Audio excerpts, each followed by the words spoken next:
دو تین چیزیں ہی ہیں بھائی جس پہ بیان بار بار کرنا پڑتا ہے.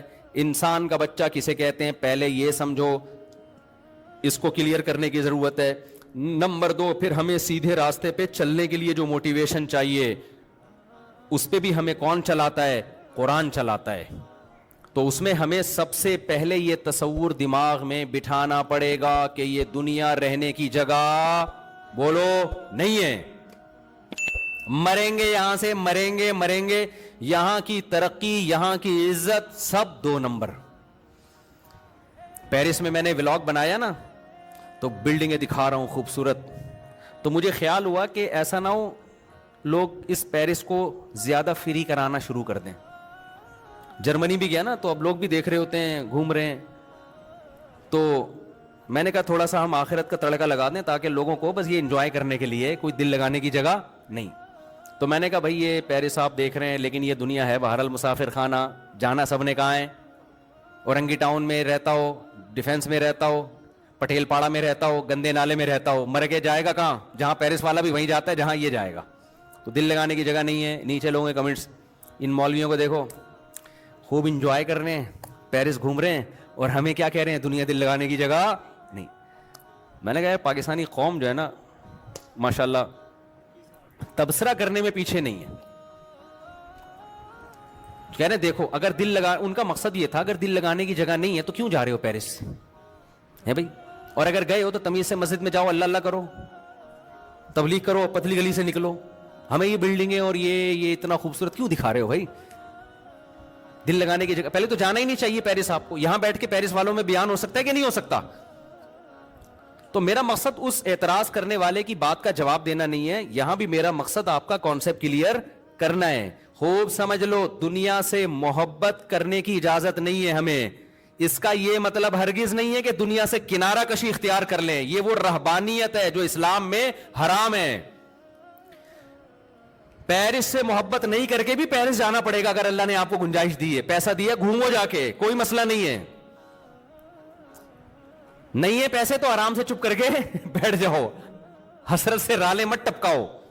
کیونکہ جب ہمارے پاس گنجائش نہیں تھی تو پیرس جانے والوں کو ہم بھی حسرت سے نہیں دیکھتے تھے. ہم کہتے تھے جا کے کیا کر لے گا, مرے گا تو ہماری والی خبر بھی ملے گی اس کو, ساتھ والی, اور کیا ہوگا.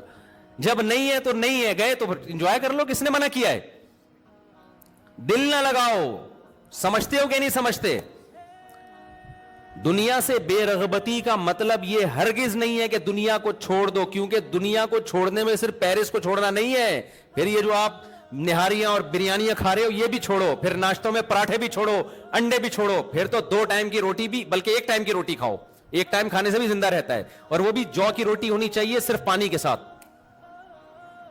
اور صرف وہ کھاؤ جو ڈاکٹر کہے کہ یہ پروٹین آپ میں کم ہو رہی ہے تو یہ انڈا آپ ایک مقدار میں, اتنا ضرورت جتنا ڈاکٹروں کے مشورے کی خوراکیں پتہ ہے نا آپ کو.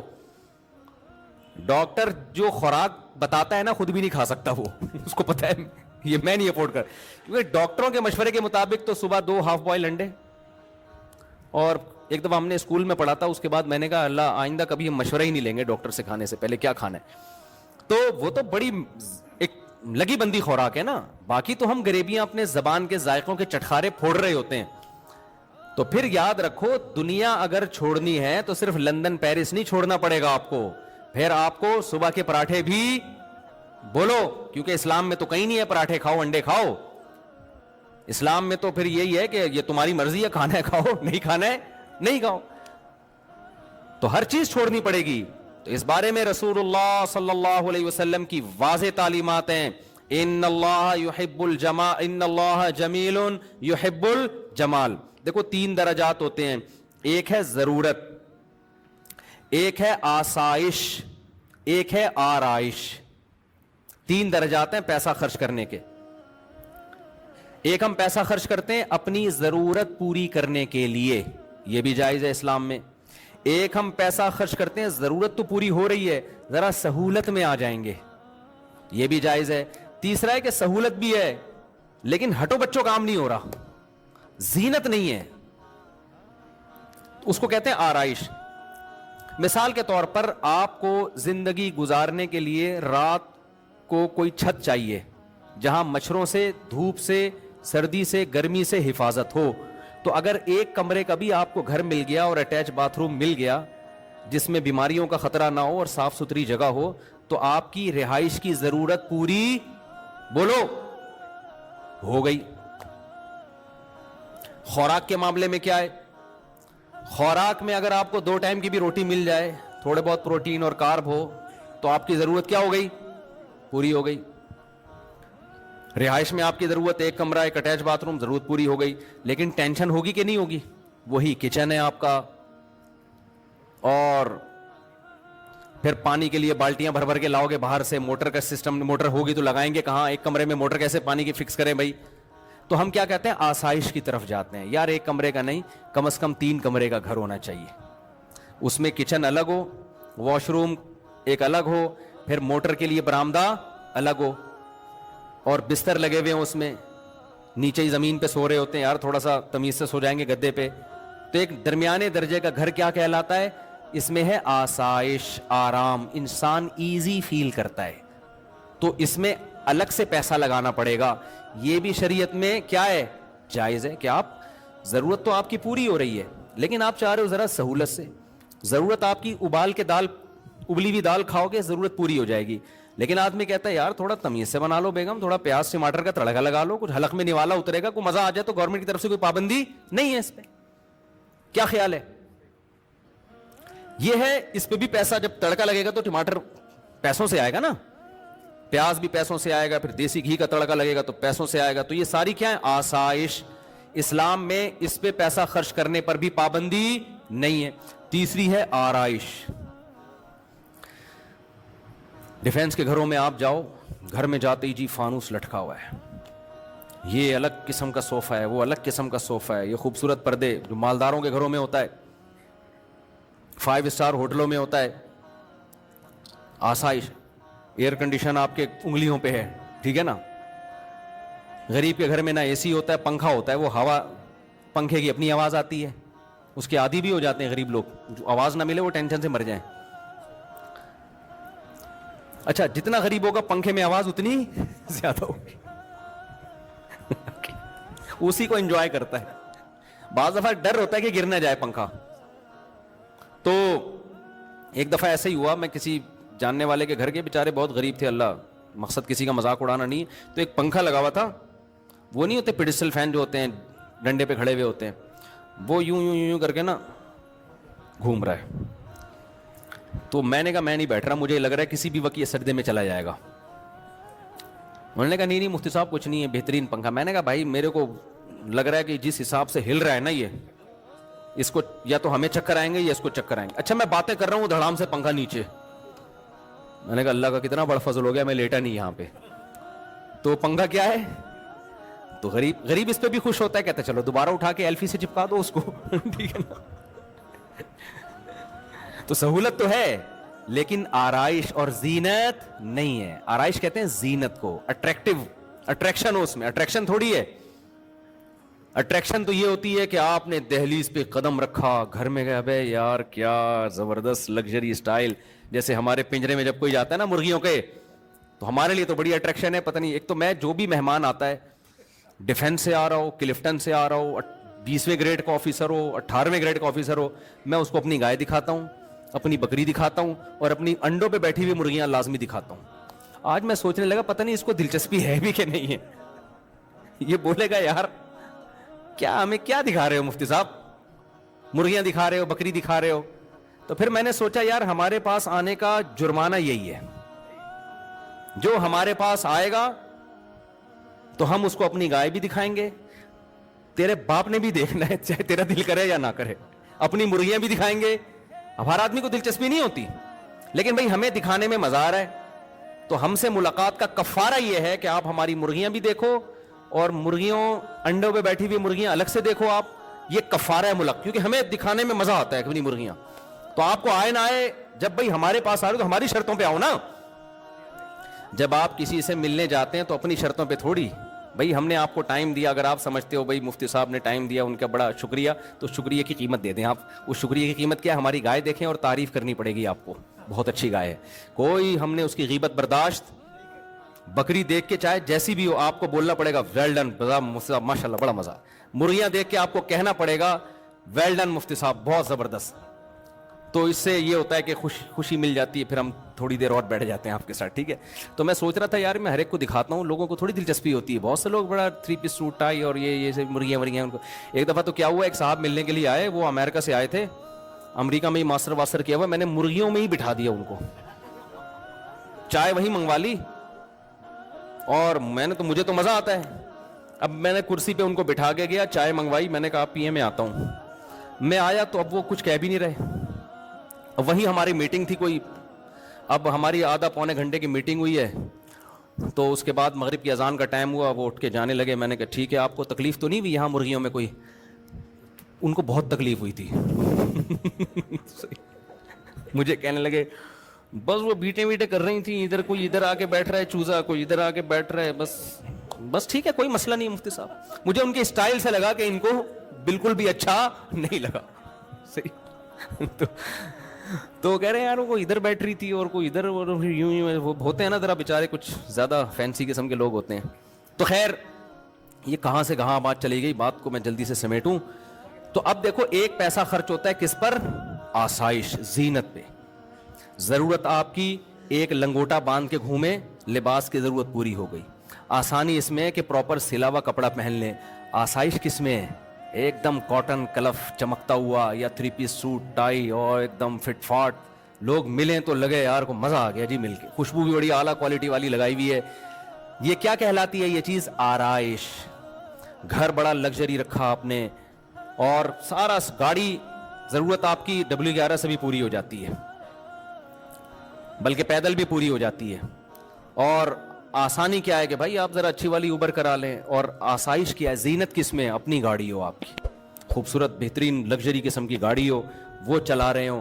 تو اسلام میں اللہ نے آپ کو ضرورت پہ پیسہ خرچ کرنے کی بھی اجازت دی, آسائش پہ پیسہ خرچ کرنے کی بھی اجازت دی, اور آرائش پہ. تو خوب سمجھ لیں سفر میں بھی آرائش, کہ آپ گھومنے پھرنے دنیا میں کہیں جاتے ہیں, کوئی اچھی جگہ آپ کو نظر آتی ہے, آپ پہاڑوں میں چشموں میں انجوائے کرتے ہیں, تو اللہ کی طرف سے اس پہ کوئی پابندی نہیں ہے. پابندی صرف اس پر ہے کہ لائف کو انجوائے کرنے کی اجازت ہے, ان چیزوں سے دل نہ لگاؤ. دل دینا الگ چیز ہوتی ہے.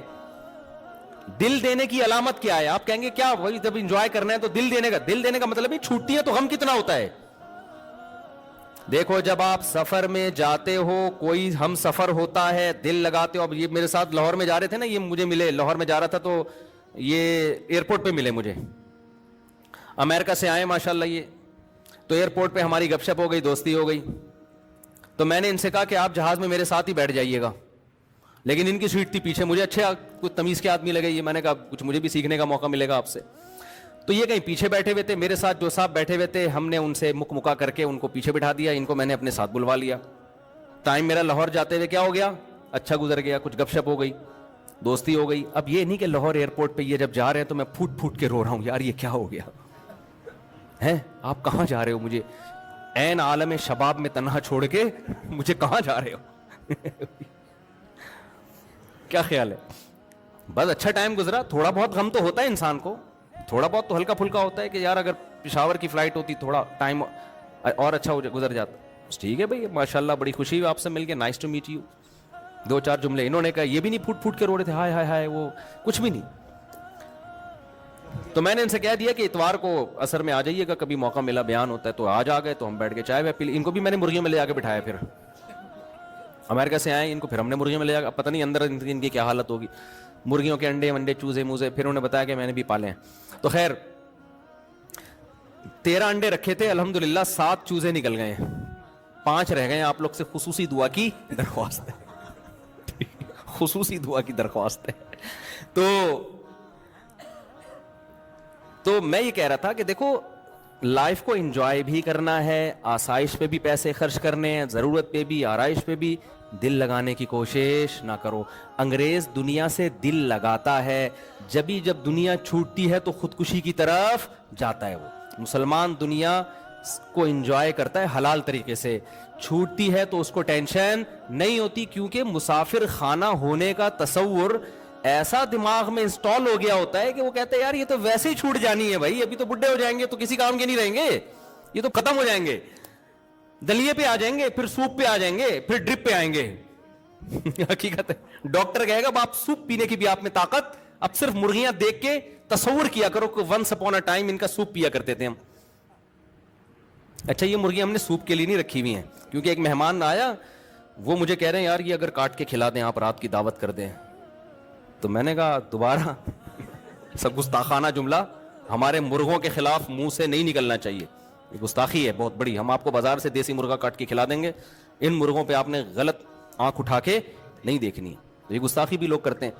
تو دل نہ لگاؤ بار بار بار بار بار بار. اور ہمارے دماغوں میں جو ایک تھوڑی سی نامناسب زبان استعمال کر رہا ہوں, ہمارے دماغوں میں جو خناس بھرا ہوا ہے نا, جو میڈیا نے بھر دیا, ہمارے ایجوکیشن سسٹم نے ڈال دیا, وہ ہے دنیا سے دل لگانا, اسی کو کامیابی سمجھنا, اسی کو سب کچھ سمجھنا.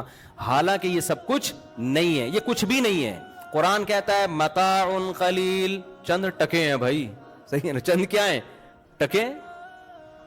جیسے بچے کو چونی اٹھنی دے دیں, وہ خوشی سے کلابازیاں کھاتا ہے, بڑے ہنس رہے ہوتے ہیں. تو ہمیں بھی وہ 8-10 کروڑ کے گھر مل جاتے ہیں, 2-4 ارب کے جائیدادیں بنا لیتے ہیں. فرشتے کہہ رہے تو 2-4 ٹکے مل گئے, تو قارون کو تھوڑے 4 روپے زیادہ مل گئے تھے, ٹھیک ہے نا, وہ بھی بیوقوف اترانے لگا تھا, اور تمہیں تو کچھ بھی نہیں ملا قارون کے مقابلے میں. قارون کو جو اللہ میاں نے دیا تھا نا, وہ بحریہ ٹاؤن نہیں تھا, وہ اتنا تھا کہ ان مفاتحہ لتنوء بالعصبۃ اولی القوہ. قرآن کہہ رہا ہے خزانوں کی چابیاں جانور لے کے چلا کرتے تھے. خزانے جو تھے نا اس کے پاس, اور اس زمانے کے خزانے کرنسی نہیں ہوتی تھی, سونے اور چاندی کے ڈھیر ہوتے تھے. اتنا خزانہ اور ایسا وی آئی پی پروٹوکول کہ جب وہ اپنے گھر سے اس پروٹوکول کے ساتھ نکلتا تو قرآن کہتا ہے قال الذین یریدون الحیات الدنیا, دنیا پرس لوگ جو بھول گئے تھے کہ ہم نے مرنا ہے, وہ کیا کہتے تھے, یا لیت لنا مثل ما اوتی قارون, کیا کاش ہمیں بھی تھوڑا سا ایسا اسٹائل مل جاتا. ہم تو غریب لوگ ہیں, گھر سے نکلتے ہیں, کوئی بھنگی بھی ہمیں لفٹ نہیں کراتا, ٹھیک ہے نا. ان کا پروٹوکول دیکھو یار. یہ دنیا پرس لوگ کہہ رہے تھے قارون کو دیکھ کے, یار کیا اسٹائل ہے بھائی, اسٹائل ہی پہ دنیا مر رہی ہے آج کل. یہ آج کل نہیں مر رہی, پہلے سے مر رہی ہے یار. ان کا اسٹائل دیکھو, چلتا ہے تو پتہ چلتا ہے کوئی بڑا آدمی جا رہا ہے. وہ جو آج کل ایک آ رہا ہے نا غریبوں کو گالیاں دے رہا ہوتا ہے, وہ پتہ نہیں کوئی صاحب ہے, بہت غلط کر رہا ہے, اس کو کوئی میرا پیغام پہنچا دے. پیسہ کمانے کی ترغیب ضرور دیں, لیکن اس طریقے سے نہ دیں کہ آپ لوگ ڈپریشن میں جانا شروع ہو جائیں, کیونکہ پیسہ کمانے کی کوشش آپ کر سکتے ہو, ملتا اللہ کی مرضی سے ہے. ہم چند سکسیس لوگوں کی مثالیں دے رہے ہوتے ہیں, اس نے محنت کی اتنا کما لیا, لاکھوں اس سے زیادہ محنت کر چکے ہوتے ہیں, کچھ بھی نہیں ملتا ان کو. تو اس میں تقدیر کا دخل زیادہ ہے. اور اس کو میرا پیغام یہ بھی پہنچا دیں کہ آج جو آپ کہہ رہے ہو نا اتنا پیسہ میں نے کما لیا, تو زیادہ اس کو شو بھی نہ کریں. ہم نے دنیا میں بہت دیکھا ہے, بہت اوپر جا کے بعض دفعہ قدرت کی طرف سے ایسا چپیڑ لگتا ہے کہ روڈ پہ آ جاتا ہے آدمی. تو اللہ ان کو بچائے اس آفت سے, میری دعا ہے اللہ ان کو اور ترقی دے, اور مال دے, اور عزت دے. لیکن یہ مال ایسی چیز ہے کہ بعض دفعہ بڑی بلندیوں پہ پہنچنے کے بعد اللہ کی طرف سے نظر ہٹی اور دھڑام سے انسان روڈ پہ آ جا. تو یہ بڑے بڑے دولت مند ہم نے دیکھے ہیں. تو قرآن بار بار کہہ رہا ہے یبسط الرزق لمن یشاء, جس کے لیے چاہوں گا روزی کے دروازے کھول دوں گا, جس کے لیے چاہوں گا روزی کے دروازے بند کر دوں گا. اس میں آپ کی محنت سے زیادہ اللہ کے ارادے کا دخل ہے. بڑی بڑی محنتیں لوگوں نے کی ہیں, کچھ بھی ہاتھ نہیں آیا, اور کچھ ایسا تکا لگائے کہ ایسے کاروبار میں ہاتھ ڈالا جس کا لوگ کہتے تھے چلتا ہی نہیں ہے. اور امام شافعی کا شعر یاد کر لیں. امام شافعی رحمہ اللہ تعالی فرماتے ہیں لو کان بالحیل الغنا لوجدتنی بلجوم اقطار السماء تعلقی, کہ اگر محنت سے پیسہ ملنا ہوتا میں آسمان کے ستاروں تک پہنچ جاتا. لیکن آگے کہتے ہیں اذا سمعت بان مجدودا حوا عودا فاثمر في يديه فصدقي واذا سمعت بان محروما اتى ماء ليشربه فغال فصدقي. وہ کہتے ہیں کہ خوش قسمت لوگ ایسے ہوتے ہیں کہ اگر تم سنو کہ کسی خوش قسمت نے ایک ٹہنی ہاتھ میں پکڑی اور ٹہنی نے ہاتھ میں ہی پھل دینا شروع کر دیا, ابھی اگایا بھی نہیں ہے, تو شاعر نے کہا تصدیق کر دو ایسا ہوتا ہے. خوش قسمت لوگوں کو اتنی لمبی چوڑی محنت کی ضرورت نہیں ہوتی ہے, ادھر ٹہنی ہاتھ میں پکڑی, ہاتھ میں ہی پھل دینا شروع کر. ایک تمثیل ہے سمجھانے کے لیے. ایسے بیج پھینک دیتے ہیں اور وہ نکل آتا ہے, کچھ بھی ٹریکٹر بھی نہیں چلایا, کھاد بھی نہیں ڈالا, ایویں جا رہے تھے جیب سے بیج گر گئے اور پھل دینا, اس درخت بن کے پھل دینا شروع کر دیا اس نے. اور امام شافعی کہتے ہیں جس کی قسمت میں پیسہ نہیں ہے تو کیا ہوتا ہے کہ اذا سمعت بان محروما اتا، دیکھا کہ پانی سے کنواں بھرا ہوا ہے، اب اس کو امید ہوئی یار اب تو پانی بالکل میرے قریب ہے، میں جاؤں گا پانی سے سیراب ہو جاؤں گا، یہ کنویں کے قریب پہنچا، پانی اس کو دیکھ کے نیچے ہو گیا صحیح ہے نا؟ تو فرماتے ہیں جن کی قسمت میں نہیں ہے نا ان کے ساتھ ایسے واقعات ہوتے ہیں. ہم سے تو صبح شام لوگ ملتے ہیں کہ حضرت جس کاروبار میں ہاتھ ڈالے نقصان ہوا ہے، حالانکہ باپ دادا اب کاروباری ہیں، تجربے بہت ہیں. تو میں یہ نہیں کہہ رہا کہ اپاہج ہو کے بیٹھ جائیں، محنت نہ کریں، محنت کریں، لیکن رزق ملے گا کس سے؟ اللہ کی مرضی سے. تو اس لیے غریبوں کو تانے دینا بی سے بغیرت اور سی سے فلانا اور ڈی سے وہ اس طرح کر رہے ہوتے ہیں ایک صاحب، اس سے لوگوں میں مال کی محبت پیدا ہو رہی ہے، لوگ اسٹریس اور ڈپریشن میں جا رہے ہیں. نوجوان نسل وہ کہہ رہے ہیں یار ہمارے پاس تو پیسہ ہی نہیں ہے، وہ کہہ رہے ہیں غریب آدمی ناکام ہے، غریب یوں ہے، غریب بھکاری ہے. اور بھائی امیر بھی کسی کام کا نہیں ہے، تھوڑے دنوں میں کیا ہوں گے؟ امیر غریب سب برابر ہو جاتے ہیں تھوڑے دنوں میں، چند مستیاں ہیں. اور جو آج امیر نظر آ رہے ہیں نا، تھوڑی سی اللہ کی نظر ہٹے گی دھڑام سے نیچے. ہم نے دیکھے ہیں میرے پاس تو کتنے لوگ آتے ہیں کروڑ پتی لوگ یہاں کے بلک بلک کے رو رہے ہیں اور خودکشیوں کے خیالات آ رہے ہیں، چلتا ہوا بزنس بالکل ختم. تو اس لیے اس میں زیادہ شو مارنا اترانا کہ میں نے یہ کیا تھا تو مجھے یہ پیسہ ملا تھا، بھائی تجھے مل گیا اللہ کا شکر ادا کر، بس زیادہ شو مارنے کی ضرورت نہیں، اور غریبوں کو برا بھلا کہنے کی تو بالکل بھی ضرورت نہیں ہے. تو اللہ کی نظر ہٹے گی اور 2 منٹ میں جو ہے نا اوقات سامنے آ جائے گی کہ ہماری اوقات ہے کیا. جس کو اللہ نے نہیں دیا پیسہ کوشش کرے کمانے کی، مل جائے ٹھیک ہے، نہیں ملے تو یہ بھی کیا ہے، یہ بھی ٹھیک ہے. کو مر جائیں گے تھوڑے دنوں میں کیا ہو جائے گا ایسا برابر.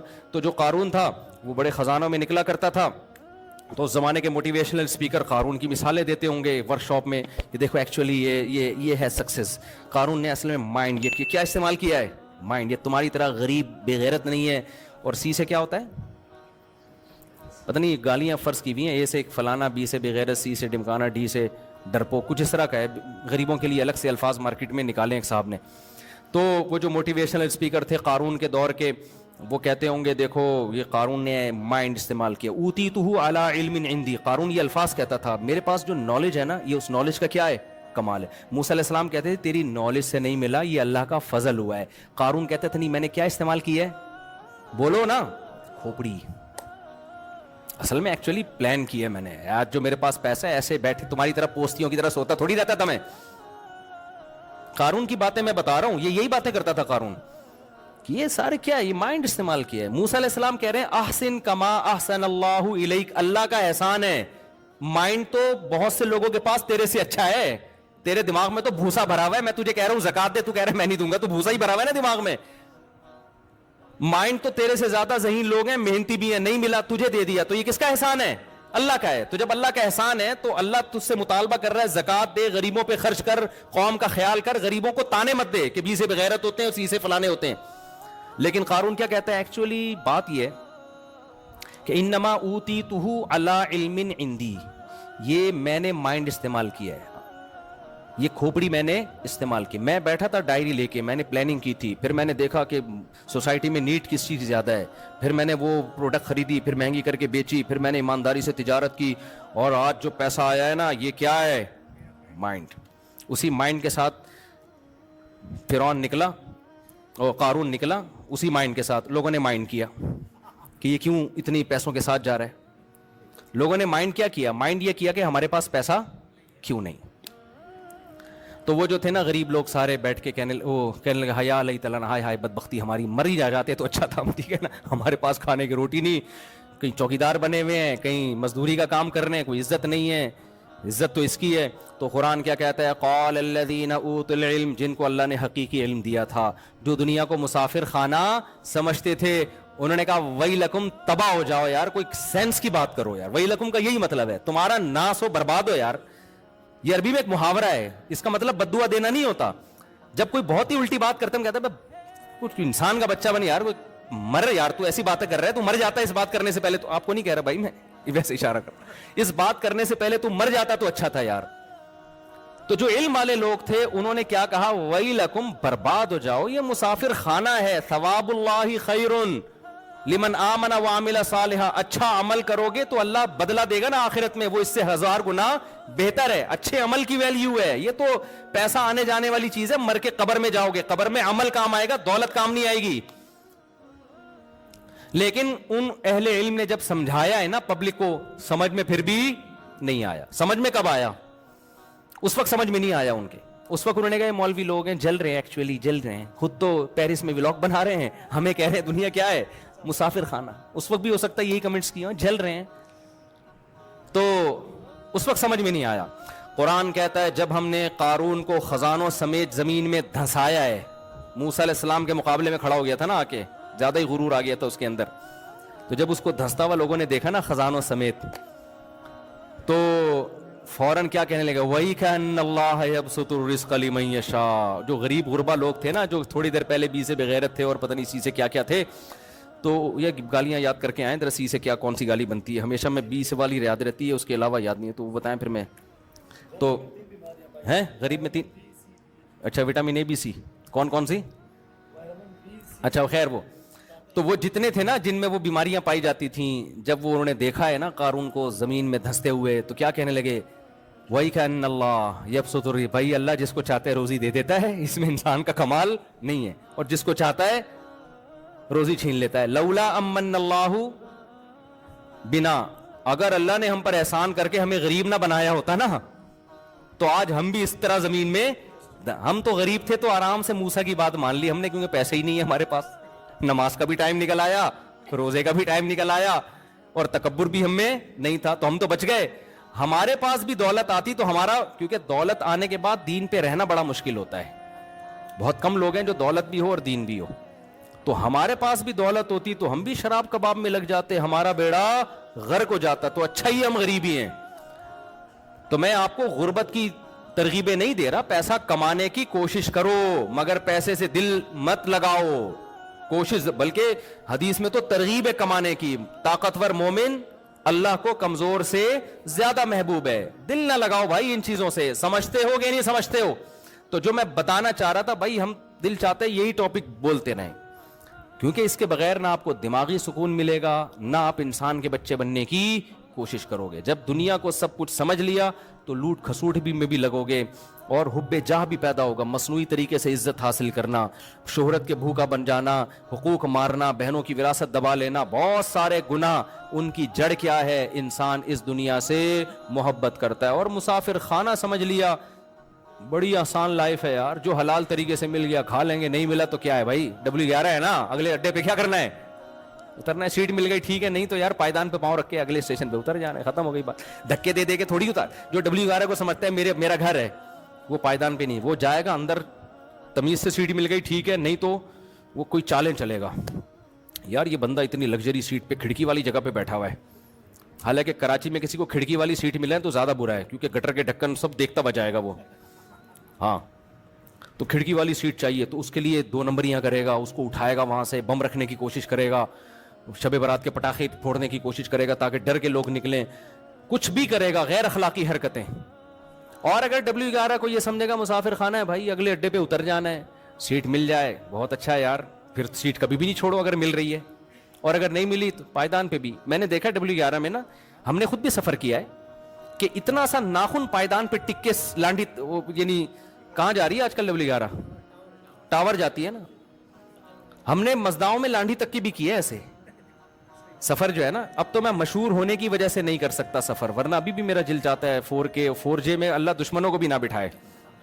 ہم ڈاکیارڈ جاتے تھے 4J, ایسے بھاگتی تھی یار روڈ پہ نا, یوں یوں یوں یوں پھٹے گرتے تھے اس کی سیٹ کے. اب پتہ نہیں, اب تو گرین بس آ گئی ہے, تو اب مشہور ہو گئے, تو اب کہیں بھی جاؤ تو وہ پھر سارا جھمگٹا لگ جاتا ہے, ورنہ اس کا اپنا مزہ ہے بھائی. خیر, تو ہم نے سفر کیا ہے, اتنا سا ناخن ٹکایا ہوا ہے, تھوڑی سی انگلی پائیدان پہ, اور لمبے لمبے سفر کیے ہیں ایسے, یہی سوچ کے کہ بھائی اگلے اڈے پہ کیا کرنا ہے, اتر جانا ہے. اور کنڈکٹر کی ہمت کو آپ داد دو یار, اتنا سا پاؤں رکھنے کی جگہ نہیں ہوتی, اس دروازے سے پراپر چڑھے گا, سب سے کرایہ لے کے عزت کے ساتھ اگلے دروازے سے اتر جائے گا, اور جیب بھی نہیں کٹے گی اس کی, سب کی جیبیں کٹ رہی ہوتی ہیں, موبائل نکل, اس کا مطلب آپس میں کیا ہے, نہیں ہے بھائی, کنڈکٹر بھی بیان سنتے ہیں. تو خیر, اس کی نہ جیب کٹتی ہے اور نہ اسے کچھ ہوتا ہے, سمجھ رہے ہو نا. لیکن باقی پیسنجروں کی موبائل بھی جاتے ہیں, جیبیں بھی کٹتی ہیں. تو دنیا مسافر خانہ ہے. اچھے انسان کی علامت یہ ہے کہ وہ دنیا سے دل نہ لگائے, کوشش کرے کامیابی کی, لیکن اصل کامیابی کیا ہے؟ آخرت. اس کا سب سے پہلا انعام اللہ کی طرف سے ملے گا سکون اور اطمینان, جو کافر کو میسر نہیں ہے. سب سے پہلا نقد انعام دیتے ہیں اللہ, خوشیوں بھری زندگی دے دیں گے آپ کو. یہ اتنا خاندانی انعام ہے نا کہ اسٹریس اور ڈپریشن کا اس سے بہتر علاج دنیا میں کوئی ہے ہی نہیں. ایسی خوشیاں کہ چہرے سے لگے گا بندہ خوش ہے. ہم نے جتنے اہل اللہ دیکھے ہیں نا, چہرے سے لگتا تھا خوشیاں ان کی زندگیوں میں بھری ہوئی ہیں. توکل اللہ پہ اعتماد آ جائے گا ان کی زندگی میں. اور یہ لائف نہیں ہے تو ٹینشن, اتنے بچے ہو گئے, کھلاؤں گا کہاں سے, پیسے ہی نہیں آ رہے, وہ عزت ہی نہیں مل رہی, نہ شہرت, کام میں کرتا ہوں عزت اس کی ہو رہی ہے دفتر میں. یہی چل رہے ہیں نا ٹینشن.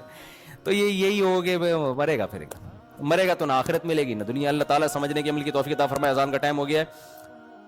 کانسیپٹ ان کا کلیئر ہے کہ بھائی موٹاپا بری چیز ہے. وہ نہ کر سکے موٹاپا کم, وہ الگ بات ہے. نہیں, ان کا دل چاہتا ہے یار مر جائیں, کوئی مسئلہ نہیں ہے. جنازہ کندھا دینے والوں کو تھوڑی سی ٹینشن ہوگی, باقی کوئی پرابلم نہیں ہے. لیکن اویئرنیس تو آئی نا. یہ کیا انسان نے خود سیکھی ہے؟ یہ اگر ڈاکٹروں کی یہ گائیڈنس نہ ہوتی تو موٹاپا کتنا زیادہ ہوتا, آپ اندازہ لگاؤ. یہ تو اتنی گائیڈنس کے بعد بھی اتنا موٹاپا ہے, اگر نہ ہوتی تو کیا ہوتا. لیکن آپ نے شیر, چیتے, لومڑیوں میں موٹاپا دیکھا؟ انہیں کسی نے نہیں بتایا کہ برگر مت کھاؤ, یہ مت کھاؤ. فطرت نے ان کو اتنا ہی کھلانا سکھایا ہے جو ان کی باڈی کے لیے ضروری, تبھی ان میں نہ فیٹ. میں نے نہیں کبھی دیکھا بھینس ہارٹ اٹیک سے مری ہو. ہاں, جو انسان گائے پالتے ہیں وہ گائے ہارٹ اٹیک سے مرتی ہے, کیونکہ انسان اپنی مرضی کا کھلاتا ہے اس کو. جو قربانی کے جانور ہیں نا, سب کی بات نہیں کر رہا, بعض جانور ایسے ہوتے ہیں, مجھے تو لوگ بتاتے رہتے ہیں, کہتے ہیں مفتی صاحب اس سال ہمارا یہ جانور نہیں بکا تو یہ 1-2 مہینے میں ویسے ہی مر جائے گا. میں نے کہا کیوں؟ کہتے ہیں اس کو اتنا گھی پلا دیا ہے ہم نے, اور اس کو چاکلیٹیں کھلائی ہیں جو فیکٹریوں سے بچی ہوئی, کہ اتنا موٹا آلو اتنے کھلا دیے ہیں, اتنا موٹا ہو گیا ہے, اس میں کولیسٹرول کا ڈبہ بن چکا ہے. یہ دعا کرو کسی کو پہنا دیں ہم جلدی سے, تاکہ کاٹ دے بقرعید میں. کیونکہ اگر یہ نہیں ہوا نا تو ہم اس کو آگ خان تھوڑی لے کے جائیں گے اس کی سرجری کے لیے, یہ مر جائے گا. اور ہوتا ہے, میں سب کی بات نہیں کر رہا بھائی, بیچاروں کا, لوگوں کا بزنس بھی بعض دفعہ تباہ ہوتا ہے. وہ میں نے ایک بات کی تھی نا, دیسی گھی اتنا مہنگا پڑ رہا ہے, اس پہ بہت سارے تاجروں نے مجھے کہا کہ یار ہمارا تو بٹا بٹھا دیا آپ نے. تو وہ انہوں نے پھر مجھے ایک چیز بتائی, لاجک کی بات تھی.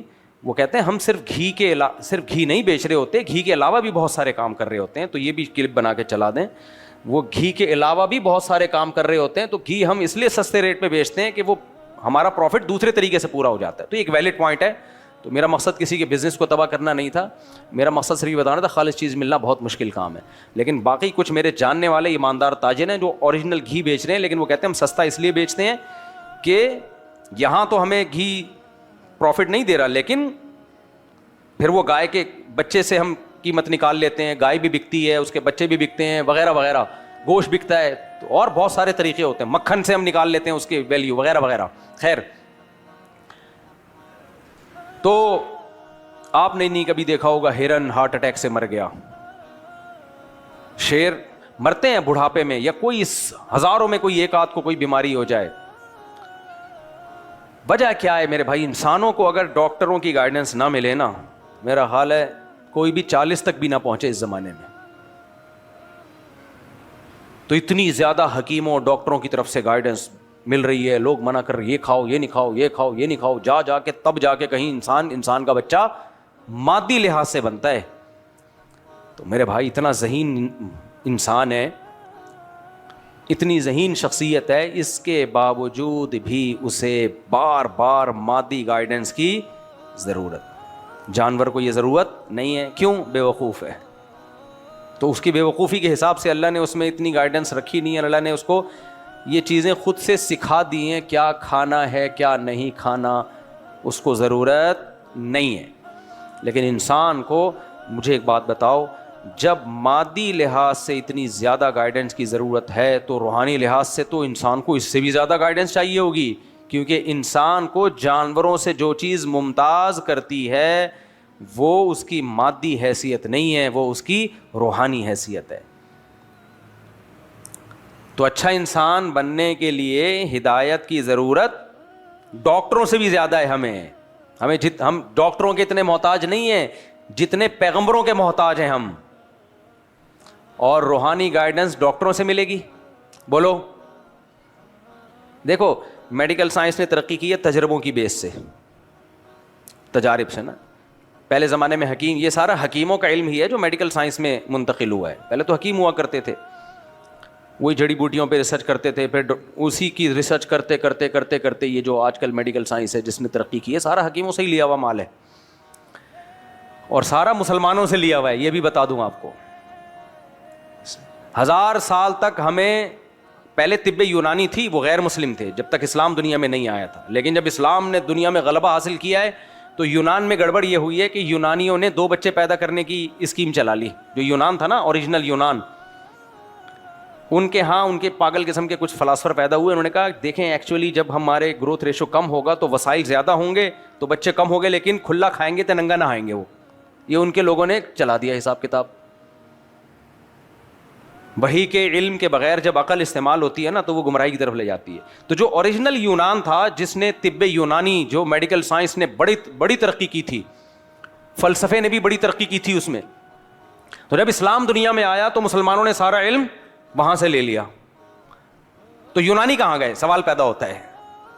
ہونا تو یہ چاہیے کہ یونان میں بڑے بڑے حکیم پائے جائیں. ہوا یہ کہ یونانیوں نے جب 2 بچوں کی پالیسی اختیار کی اور مسلمان 4 شادیاں کر کے دبا کے بچے پیدا ہوئے تو یونان مارکیٹ سے شارٹ ہو گیا. وہ نسل ہی اڑ گئی, پتہ ہی نہیں گئی کہاں وہ. اس لیے یونان میں اب جو ہے نا وہ اوریجنل یونانی نہیں ہے. وہ شاید کوئی ایک آدھ کی قبر کہیں ملتی ہوگی یا کوئی ایک آدھ زندہ ہوگا جو اپنا نسب بتاتا ہوگا, لیکن مارکیٹ سے یونان کیا ہو گیا, شارٹ. بالکل ایسے ہی جیسے آج سے 60-70 سال کے بعد لوگ کہیں گے کہ جیپنیز بھی کوئی قوم ہوا کرتی تھی. آپ مذاق سمجھ رہے ہو, لیکن یہ ایک ریئلٹی ہے. آپ کہو گے کہ جیپنیز 70-80 سال کے بعد لوگ کہیں گے کہ جاپان, جس کی جو قومی زبان پشتو ہے, ایک زمانے میں یہاں جیپنی, کیونکہ پٹھان ماشاءاللہ اتنے پھیل رہے ہیں اور وہاں جیپنیز عورتوں سے شادی بھی کر رہے ہیں, بچے بھی ہو رہے ہیں. میں نے تو 2006 میں یہ پیشگوئی کی تھی کہ جاپان میں جو پختون آبادی ہے وہ بڑھ رہی ہے. اور اب تو میں نے یہ کہا تھا 2006 میں, میرا بیان ہو, شاید کسی نے ریکارڈ بھی کیا وہ, کہ جاپان میں چپلی کباب کے ہوٹل بھی کھلیں گے اور نسوار کی دکانیں بھی کھلیں گی. اور میں اب دیکھ کر آ جاؤں, ہو گیا ہے. اب میں 2-3 سال پہلے جاپان گیا تھا نا تو سب ہو گیا. لیکن آپ دیکھنا 2070-80 تک تو وہاں, اور اگر ہم لوگ چلے گئے تو پان کی پیکیں, الحمدللہ کراچی والے گئے تو پان بھی ملے گا وہاں پہ, گٹکے بھی ملیں گے, تو وہاں سب کچھ ہوگا. کتنی اس قوم نے اپنی قوم کی تربیت کی تھی, 100 سال سے زیادہ لگے جاپان کو ایک آرگنائزڈ قوم پیدا کرنے میں, لیکن ایک کتنی بڑی مسٹیک ہوئی, نسل روک لی. اس کا طریقہ, نتیجہ جو آپ کے سامنے ہے.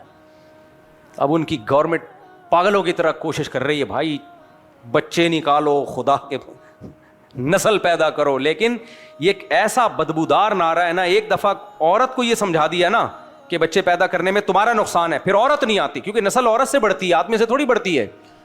وہ نہیں راگری ہوتی. ایک دفعہ اس کے دماغ میں یہ بات ڈال دی نا تو وہ نہیں آئے گی.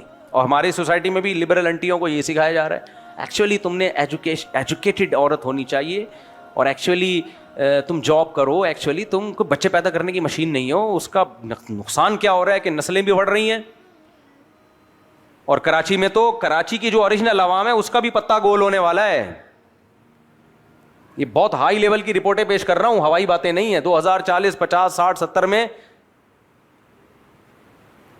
بالکل یہاں کا کلچر چینج ہو چکا ہوگا. سمجھ میں آ رہی ہے بات؟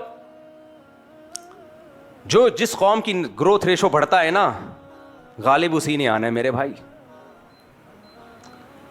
غالب اسی نے آنا ہے, پلڑا اسی کا بھاری ہوگا. اور یہ ایسے سلولی ہوتا ہے کہ لوگوں کو پتہ بھی نہیں چلتا, پورا کلچر اگلی نسل میں چینج ہو چکا ہوتا ہے. وہ یاد بھی نہیں ہوتا کہ پہلے کیا ہوتا تھا یہاں. پھر لوگ بتاتے ہیں پہلے ایسے ہوا کرتا تھا, لوگ کہتے ہیں ہمیں حیرت کی بات ہے یار. تو اس لیے یا تو پٹھان جاپانی زبان سیکھ لے گا جاپان میں, یا جیپنیز پشتو پہ آ جائیں گے. لیکن ایک بات ہے کہ نسل ختم. اور اللہ کا بڑا فضل ہے, میرے جب سے بیان ہمارے پشتو اسپیکنگ بھائیوں نے 4 شادیوں والے سننا شروع کیے ہیں. میں جب جاپان گیا, ایک بی بی پشاور میں, ایک الحمدللہ جاپان میں, مزہ آ گیا. سیالکوٹ کے بہت سے لوگ ہیں پنجاب کے ماشاءاللہ, ایک بیگم سیالکوٹ میں, ایک کہاں ہے جاپان میں. اب جو سیالکوٹ کے بھائی لوگ وہاں گئے ہوئے ہوں گے ان کی خیر ہے نہیں, جب سیالکوٹ واپس آئیں گے تو رپورٹ طلب کی جائے گی, اچھا ہمیں تو بتایا ہی نہیں تھا. کیا کریں بھائی,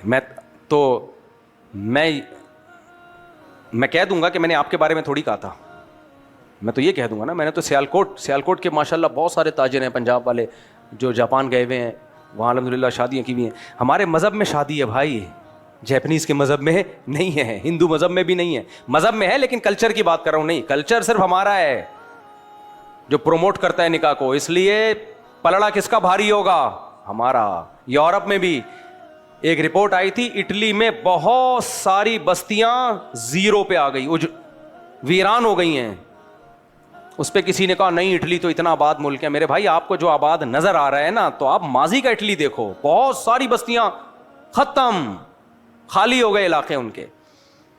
اور اٹلی کے بارے میں جاپان پختونستان بنے گا اور اٹلی اٹلنگا دیش بنے گا, کیونکہ بنگلہ دیشی وہاں بہت زیادہ ہیں. اٹلی کیا بنے گا, بول لو یار, اٹلنگا دیش, یہ میں نے نام رکھا ہے کیونکہ اٹلی کی جو اپنی عوام ہے وہ بھی ختم, پروگرام اڑ گیا. بہت کم بچے پیدا ہو رہے ہیں. بنگلہ دیش والے ماشاءاللہ جا رہے ہیں, مچھلی کھا رہے ہیں, اور خوشی کی بات ہے ہمارے لیے یار. اور یہ دے دنا دن. ایک اٹلی کے جنرل اسٹور میں نے کہا یار کوئی بچہ نظر نہیں آ رہا, دیکھیں تو سارے بزرگ انگریز. تو میں نے کہا یار ایک واکر میں نظر آیا, میں نے کہا چلو یار وہ ہے گورا ہے, اپنے بچے کو لے کے گھوم رہا ہوگا, یا گوری ہوگی کوئی اپنے بچے, تو جا کے ملتے ہیں, بچہ ہے ماشاءاللہ. تو گیا تو وہ بنگلہ دیشی ساتھی تھے. میں نے کہا یار پورے اسٹور میں ایک بچہ نظر آیا, وہ بھی بنگلہ دیش کا. تو مجھے تو خوشی ہوئی. خیر, تو اٹلی بنے گا اٹلنگا دیش, جاپان بنے گا.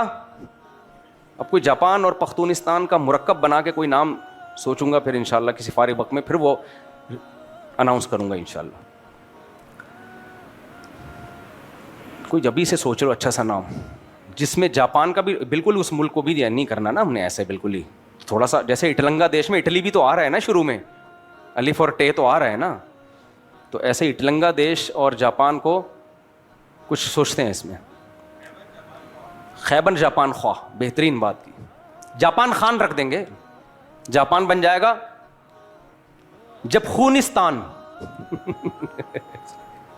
جب خونستان, پختونستان اور شروع کا جیم اور پے لے لیا ہم نے, مس کر دیا, لیکن بنے گا بہرحال کچھ نہ کچھ, لیکن ہم دنیا میں نہیں ہوں گے شاید اس وقت. خیر, تو 70 سال بعد میرا یہ بیان چلا دینا لازمی, 50-60 سال بعد. 70 سال بھی بہت بات کہہ رہا ہوں میں احتیاطاً.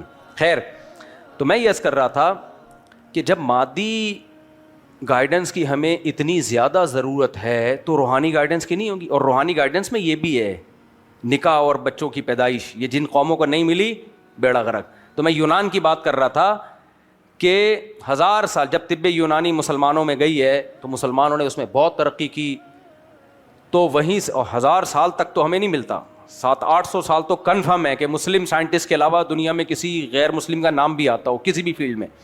وہاں سے پھر گوروں نے ہم سے یہ علوم لیے اور پھر بہت آگے نکل گئے, اور ہمارے حکیم زیادہ تر پھینکو بن گئے. سمجھ میں آ رہی ہے بات؟ حکیموں میں اچھے لوگ بھی ہوتے ہیں لیکن زیادہ تر کیا ہوتے ہیں, پھینکو.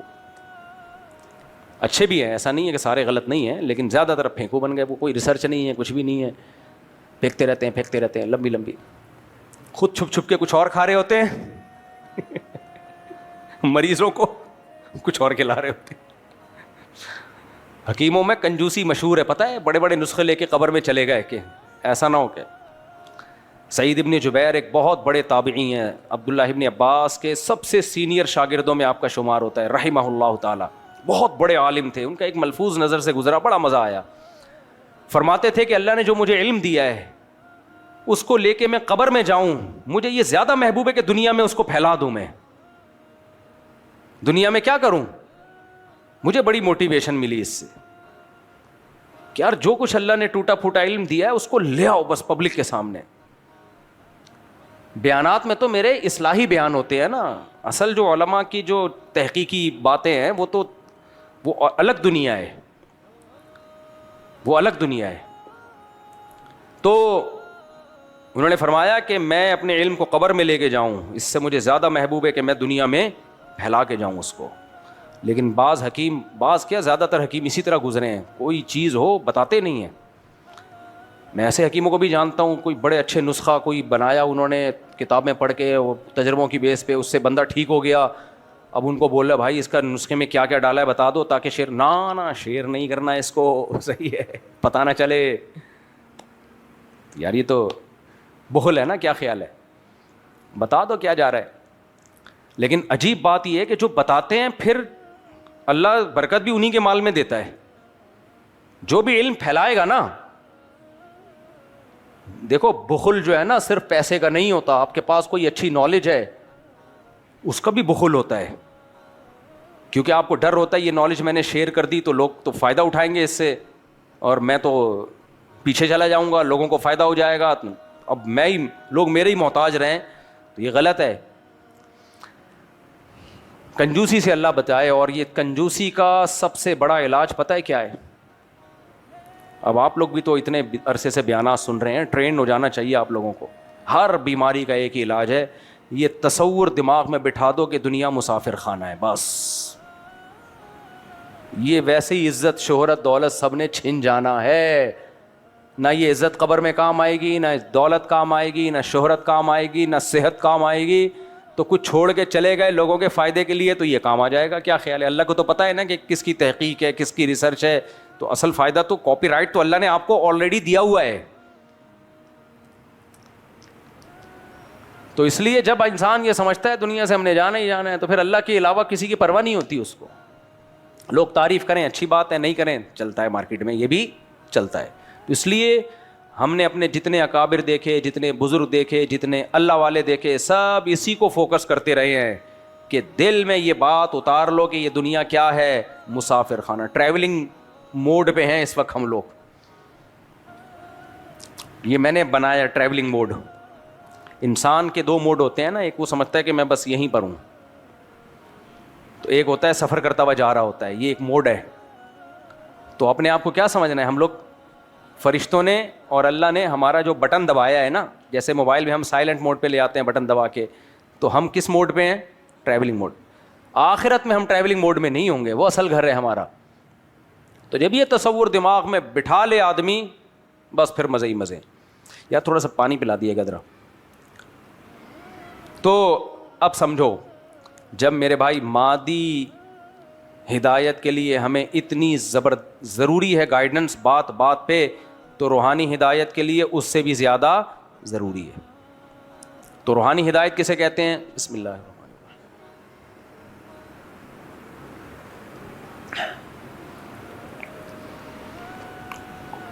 دیکھ لو پاکستان میں حال کیا، الحمدللہ. گلاس شیشے کا ہونا چاہیے، پلاسٹک کے برتن صحت کے لیے اچھے نہیں ہیں، لیکن شیشے کا رکھ نہیں سکتے.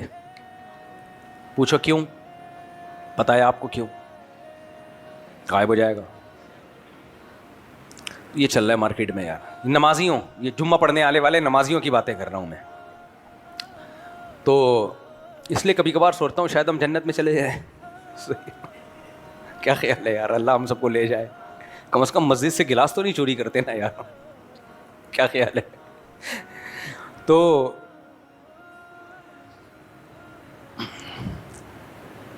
اچھا، ہمیں عادت پڑی ہوئی ہے نا مسجدوں میں چپل اتارتے ایک بغل میں لے کے اندر چھپا کے رکھنا تاکہ چوری نہ ہو. تو مجھے کینیڈا، جاپان، امریکہ، ان ملکوں میں بھی یہی. انہوں نے کہا بھائی مجھ صاحب یہاں چپل چوری نہیں ہوتے، یہیں رکھ دیں آپ. میں نے کہا یار عادت ایسی پڑ چکی ہے، نہیں یہاں سے کوئی چپل چوری نہیں کرتا. اچھا، ضرورت ایجاد کی ماں ہے. ایک صاحب کو میں نے دیکھا ایک چپل وہاں اتار رہے ہیں، دوسرا وہ ادھر لے جا کے اتار رہے ہیں. میں نے کہا یہ کیا ڈرامہ کر رہے ہو یار؟ انہوں نے کہا چوری نہیں ہوتے اس سے. چور ایک دیکھتا ہے، دوسرا ملتا ہی نہیں، اس کو چھوڑ کے چلا جاتا ہے. ٹیکنالوجیا، اسے کیا کہتے ہیں؟ ٹیکنالوجیا.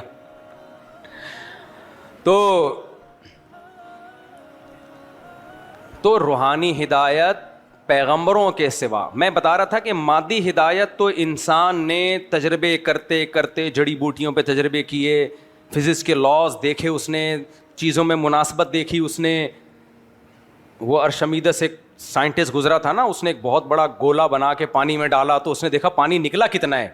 وہ بڑا اچھل گیا کہ یار اس سے ایک فزکس کا ایک لا نکال لیا اس نے. تو یہ تو تجربے سے سیکھتا ہے انسان.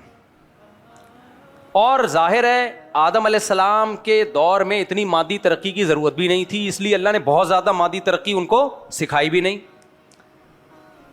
کیونکہ اللہ تعالیٰ جیسے جیسے ضرورت پڑتی ہے انسان کو اس حساب سے سکھاتے ہیں, کیونکہ مقصد اس دنیا میں ترقی نہیں ہے, مقصد انسان اچھے طریقے سے سروائیو کر سکے.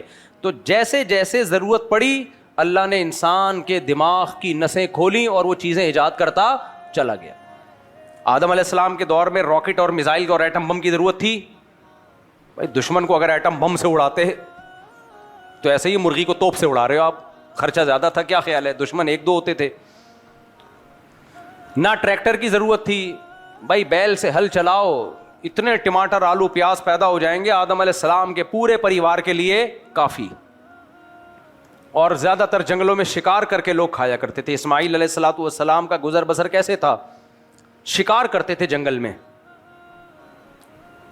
جو حلال جنگلی جانور ہیں ان کا شکار کرتے تھے. یہ اسماعیل علیہ السلام کا گزر بسر تھا اس سے. تو شکار کے لیے ظاہر تیر ایجاد کیا ہوگا انہوں نے.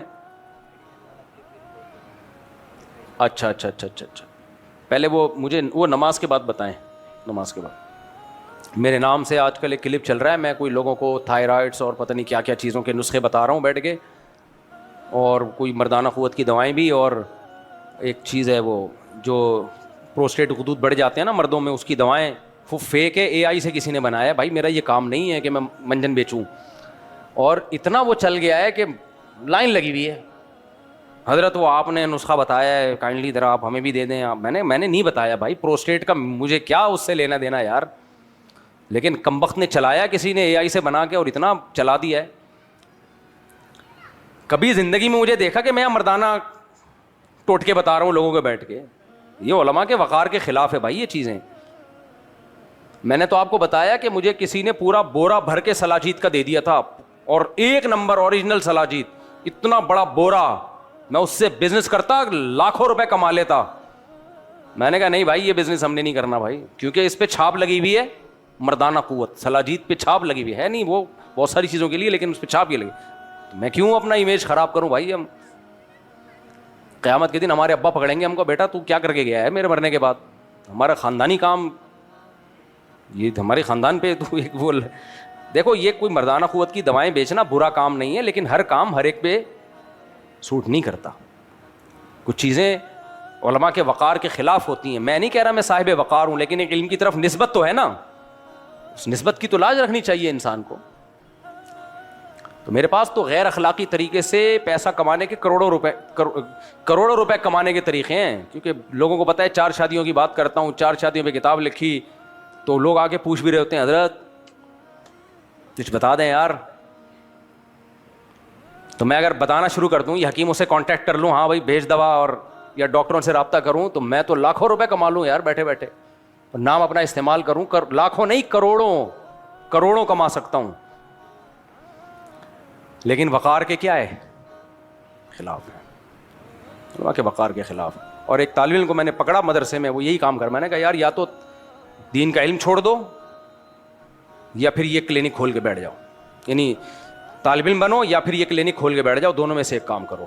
اگر عالم بننا ہے تو وہ کام کرو جو علماء پہ سوٹ کرتے ہیں. بزنس کرو, پراپرٹی کا بزنس کرو, جانوروں کا بزنس, ویسیوں کام کرو. یہ مردانہ ٹوٹکے اور مردانہ قوت کی دوائیں یہ علماء کے وقار کے خلاف ہیں. اور جو اچھے حکیم ہیں نا وہ بھی ضمنی طور پر یہ کام کر رہے ہوتے ہیں. باہر انہوں نے بڑے بڑے بورڈ اس کے نہیں لگائے ہوئے ہوتے. کسی حکیم کی دکان کے باہر بورڈ لگا ہوا ہے نا مردانہ طاقت, سمجھ لو یہ فارغ آدمی ہے, یہ کوئی ریلیبل آدمی نہیں ہے. تو اب اتنی بات چل پڑی ہے تو ویسے ایک جنرل نالج کی بات بتا دوں, جب تک آپ چل رہے ہو, دیکھ رہے ہو, سن رہے ہو, اس کا مطلب سب کچھ ٹھیک ہے. سمجھ میں آ رہی ہے بات؟ سب کچھ ٹھیک ہے, ہمیں وہم میں جانے کی ضرورت نہیں ہے. اس کو کم کرو. یہ جو پیٹ کے گرد چربی ہے نا یہ سب سے زیادہ نقصان دہ ہے. بھاگو دوڑو, جم جاؤ, اور پیٹ کو کیا کرو, کم کرو. بس اس کو فوکس کرو. آدم علیہ الصلوۃ والسلام کے دور میں اتنی ترقی کی ضرورت نہیں تھی. پہیا بہت بعد میں ایجاد ہوا.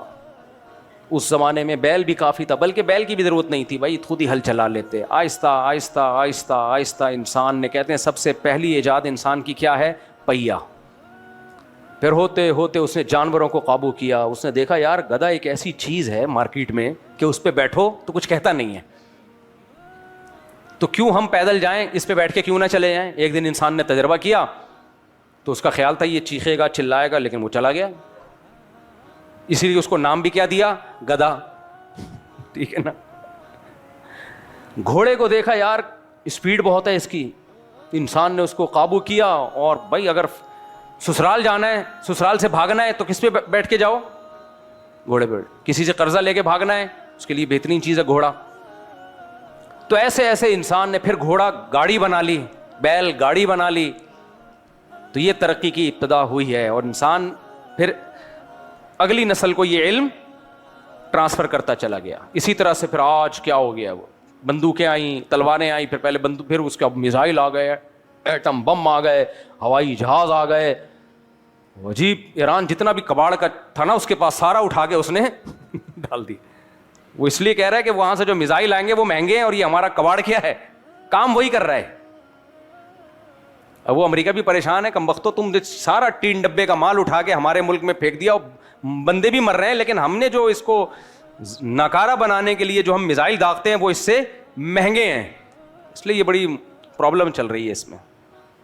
کہہ رہے اتنا تو ہم اس کو ماریں کیسے. خیر, تو ترقی کرتے کرتے کرتے کرتے یہاں تک آج ہم پہنچے. پہلے زمانے میں شادیاں کرانے کے لیے بوڑھی خواتین ہوا کرتی تھی حل محلے میں, ان کو محلے محلے کی خبر ہوتی تھی, وہ جا کے بتایا کرتی تھی, مخبریاں ہوتی تھیں. اب ویب سائٹس بن گئی ہیں, کیا خیال ہے, .com اور مختلف, تو اتنی ویب سائٹس بن گئیں اتنی ساری, اور ہوتے ہوتے آج پھر جہاز آ گئے, اڑتے اڑتے کہاں پہنچ جاتے ہیں. میڈیکل سائنس نے اتنی ترقی کی, اتنی ترقی کی, مرے ہوئے بندے کو تھوڑی دیر کے لیے زندہ کر دیتے ہیں. کل ایک صاحب آئے, کہتے پتہ نہیں ہمارے ابا کو ہارٹ اٹیک ہوا, بالکل ہی مر گئے تھے, تو ٹبا لے کر گئے, انہوں نے کرنٹ کے جھٹکے لگائے, اٹھ کے بیٹھ گئے. وہ دل کیا ہوا, وہ مرے نہیں تھے اصل میں, یعنی ہارٹ بند ہو, بالکل مر جائے پھر ریورس نہیں ہوتا, پھر حضرت عیسیٰ علیہ السلام ہی آ کے اس کو زندہ کریں گے. تو میں نے کہا چلو یار اللہ نے نئی زندگی دے دی. کہہ رہے ہیں جھٹکے لگے ہیں ابا, بہت دنوں سے جھٹکا نہیں لگا ہوگا نا ابا کو. مرد جو ہماری سوسائٹی میں 60-70 سال نکال لیتا ہے نا شادی شدہ مرد, صرف بیوی کے جھٹکوں کی وجہ سے نکالتا ہے. وہ بیوی اس کو ہر تھوڑے دنوں کے بعد ایسا زور کا جھٹکا دیتی ہے جس سے وہ کیا ہوتا ہے, ہلتا ہے, اور دل کی ساری رگیں ایک دم طاقت کے ساتھ کھل جاتی ہیں. پھر کسی دن ایسا زور کا جھٹکا آتا ہے کہ وہ دل ہی بیٹھ جاتا ہے بیچارہ. تو یہ سارا کھیل کس کا ہے, بولو, کرنٹ کے جھٹکوں کا ہے, چاہے وہ بجلی کے کرنٹ ہو یا سسرال کے کرنٹ ہو. جھٹکے نہ لگے نا تو انسان مردہ ہو جاتا ہے. ہر طرح کے جھٹکے لگنا وقتاً فوقتاً صحت کے لیے بہت ضروری ہے. خیر, تو اب دیکھو میرے بھائی, یہ تو ہم نے مادی ترقی ایک دوسرے سے سیکھ کے یہاں تک پہنچ گئے, گائیڈنس ملی, سڑکیں بنا لی وغیرہ وغیرہ وغیرہ. لیکن جو روحانی گائیڈنس تھی نا, اس کی ضرورت پہلے دن بھی اتنی تھی جتنی آج ہے.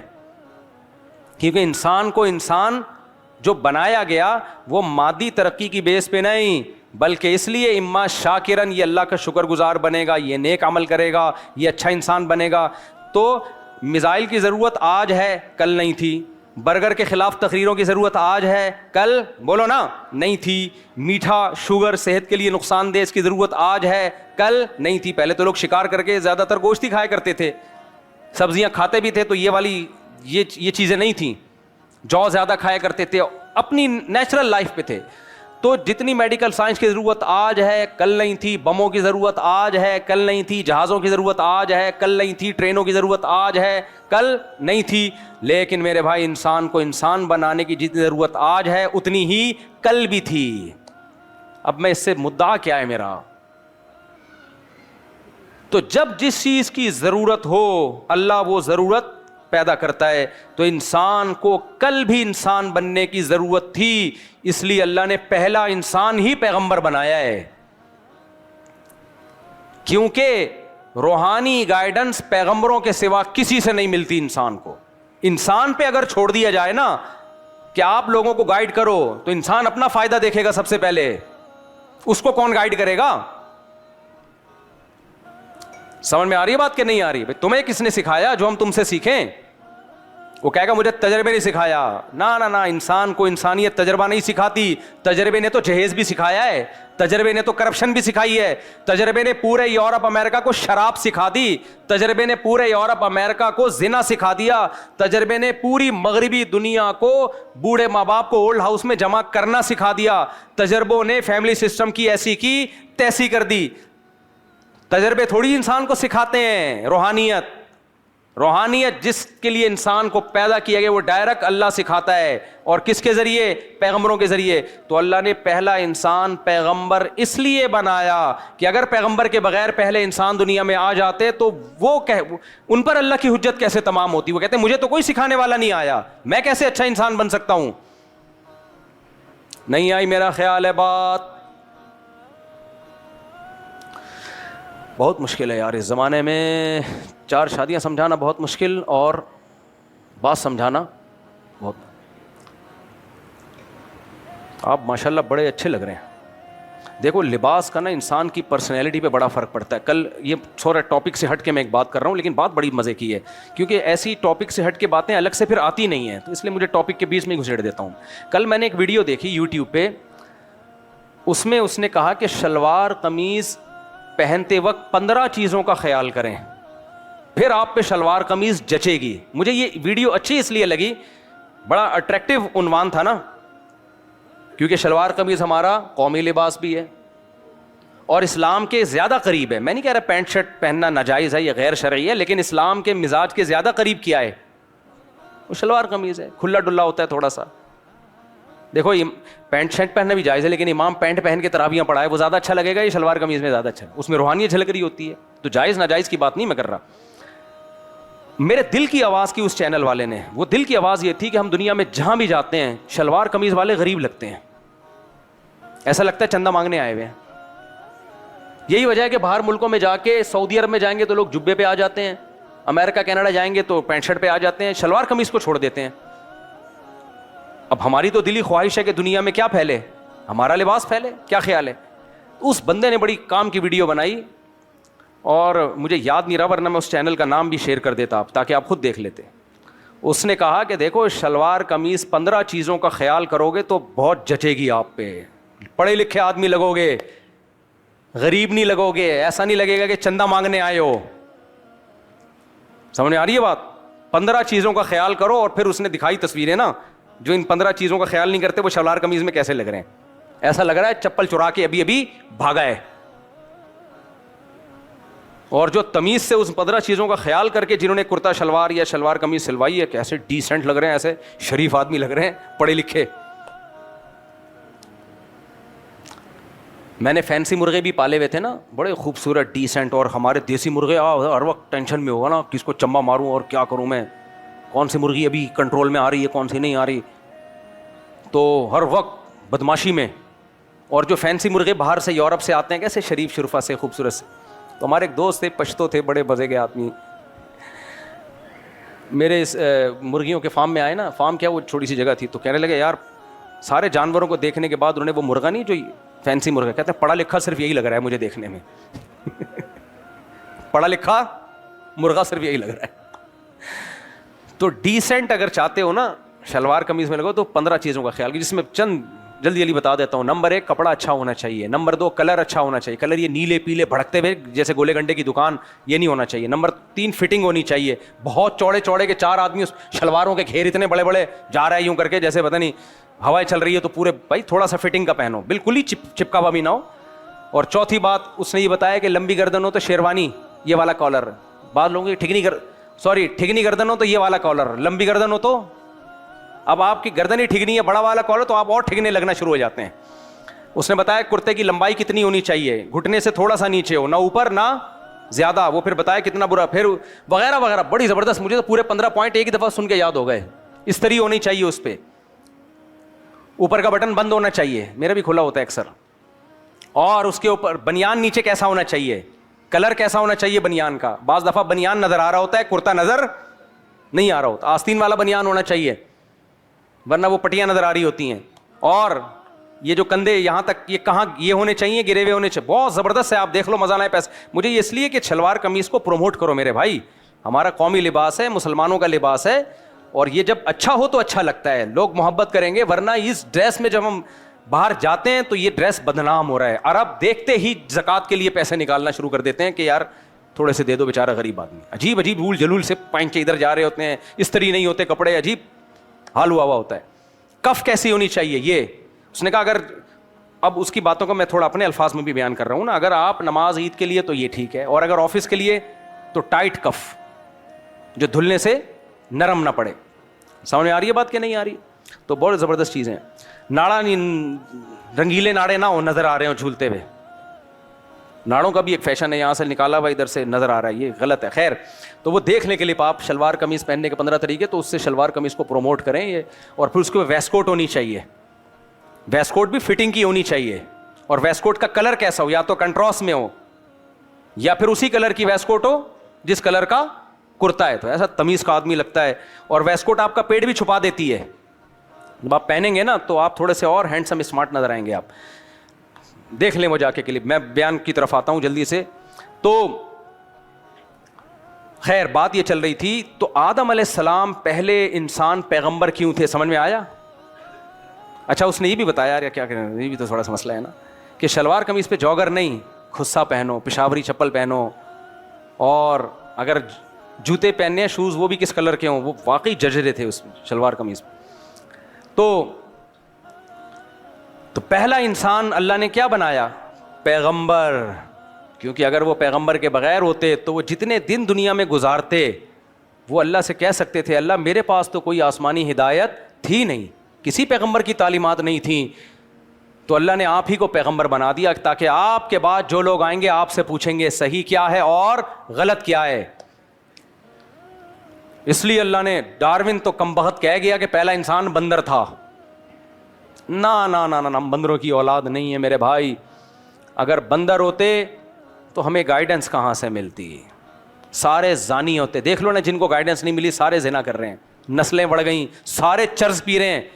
ان ملکوں میں نشہ بہت سے ملکوں میں لیگل ہو گیا ہے, شوق سے لیگل نہیں کیا, اس لیے لیگل کیا کہ سب پی رہے ہیں, تو کس کس کو روکو بھائی, لیگل کر دو.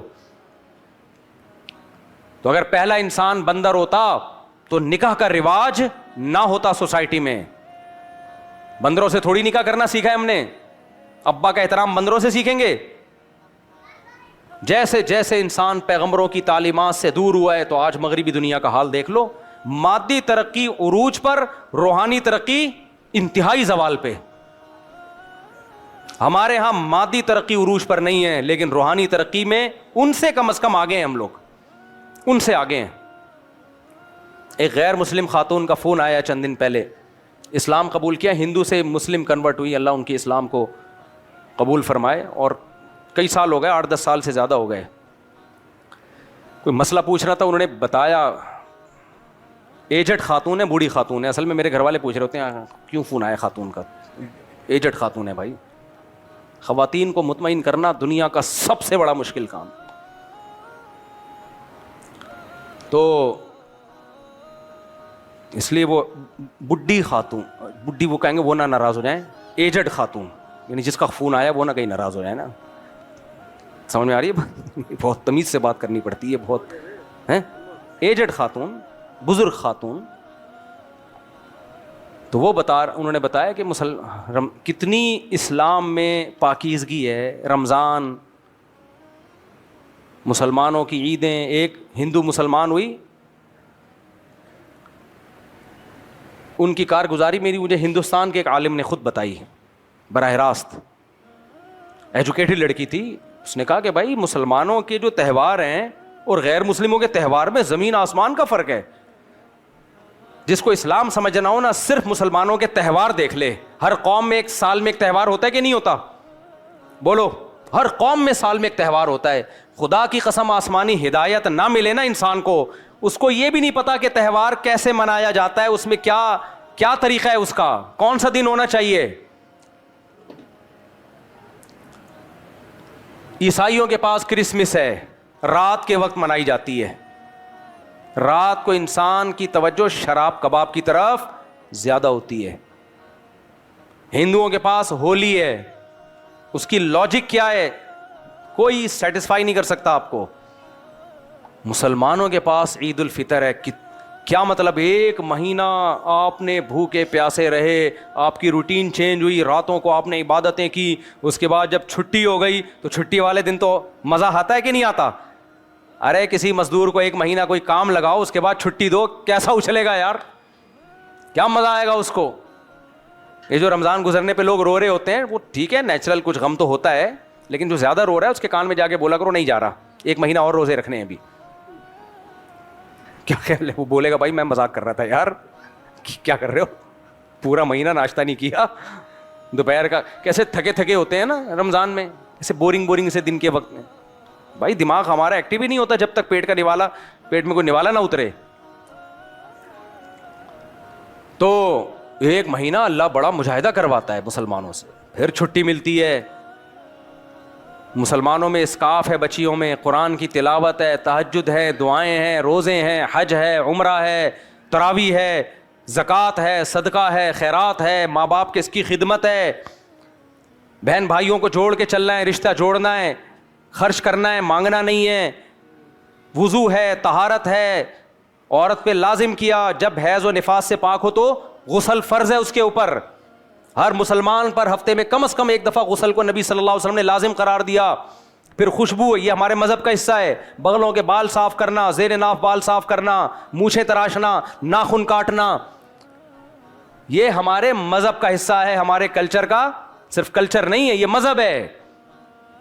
کوئی دنیا میں مذہب لے کر آؤ بھائی، کوئی لے کر آؤ اسلام کے جوڑ کا، اسلام کے ٹکر کا، قریب بھی نہیں پھٹکے گا بھائی، قریب بھی نہیں پھٹکے گا اسلام کے۔ اس لیے جو غیر مسلم اسلام قبول کرتے ہیں جب وہ اسلام کا حسن دیکھتے ہیں، مسلمانوں میں جو صحیح لوگ ہیں، جو اسلام کو فالو کرنے والے لوگ ہیں، ان میں رہتے ہیں تو ان کو اندازہ ہوتا ہے کہ ہم کس گمراہی میں تھے، کس ضلالت میں ہم پڑے ہوئے تھے۔ تو اس لیے اللہ نے پہلے انسان کو کیا بنایا؟ پیغمبر۔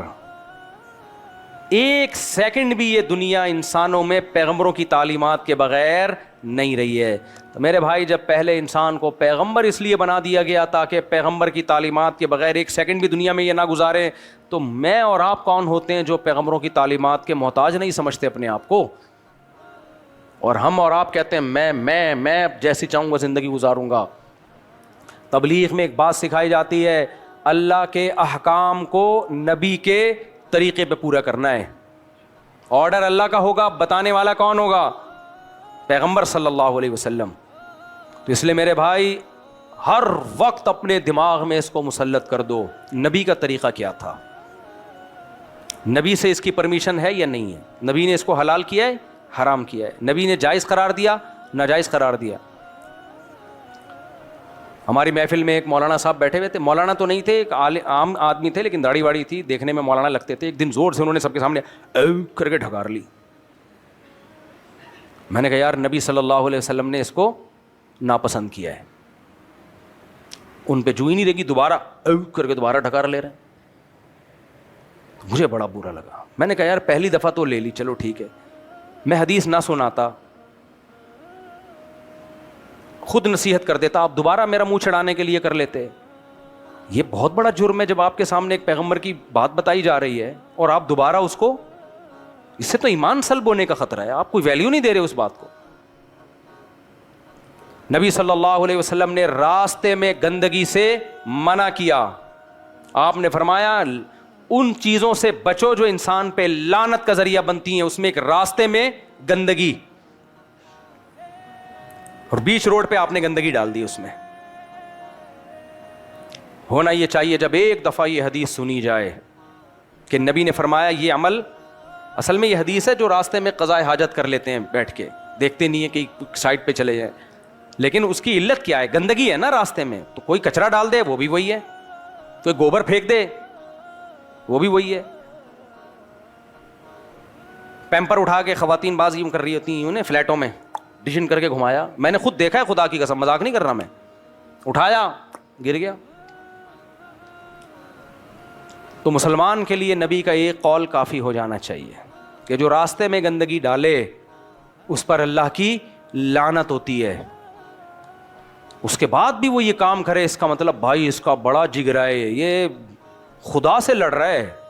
امام مالک نے تو صرف اتنا کہہ دیا تھا کہ نبی کو کدو پسند تھے, ایک شخص نے کہہ دیا مجھے پسند نہیں ہے. کدو کا پسند ہونا ضروری نہیں ہے, ہر شخص کی اپنی ایک طبیعت ہوتی ہے. ضروری نہیں کہ نبی کو کدو کھانے میں پسند ہو تو آپ کو بھی پسند ہو.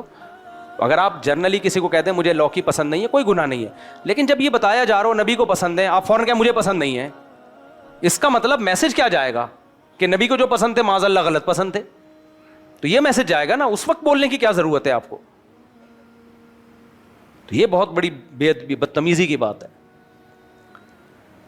تو اس لیے میرے بھائی ان کل الا کذب الرسل فحق عقاب, قرآن کہتا ہے کہ جتنی قوموں کو ہم نے ہلاک کیا انہوں نے ایک ہی جرم تھا, ہمارے نمائندوں کو, ہمارے پیغمبروں کو جھٹلایا, ہلکا لیا انہوں نے ہمارے پیغمبروں کو. تو تبلیغ والے کہتے ہیں نا اللہ کے حکام نبی کے طریقے پر, یہ بات مجھے اور آپ کو بہت ہلکی لگتی ہے. ہم کہتے ہیں ان کا تو کام ہی یہی ہے.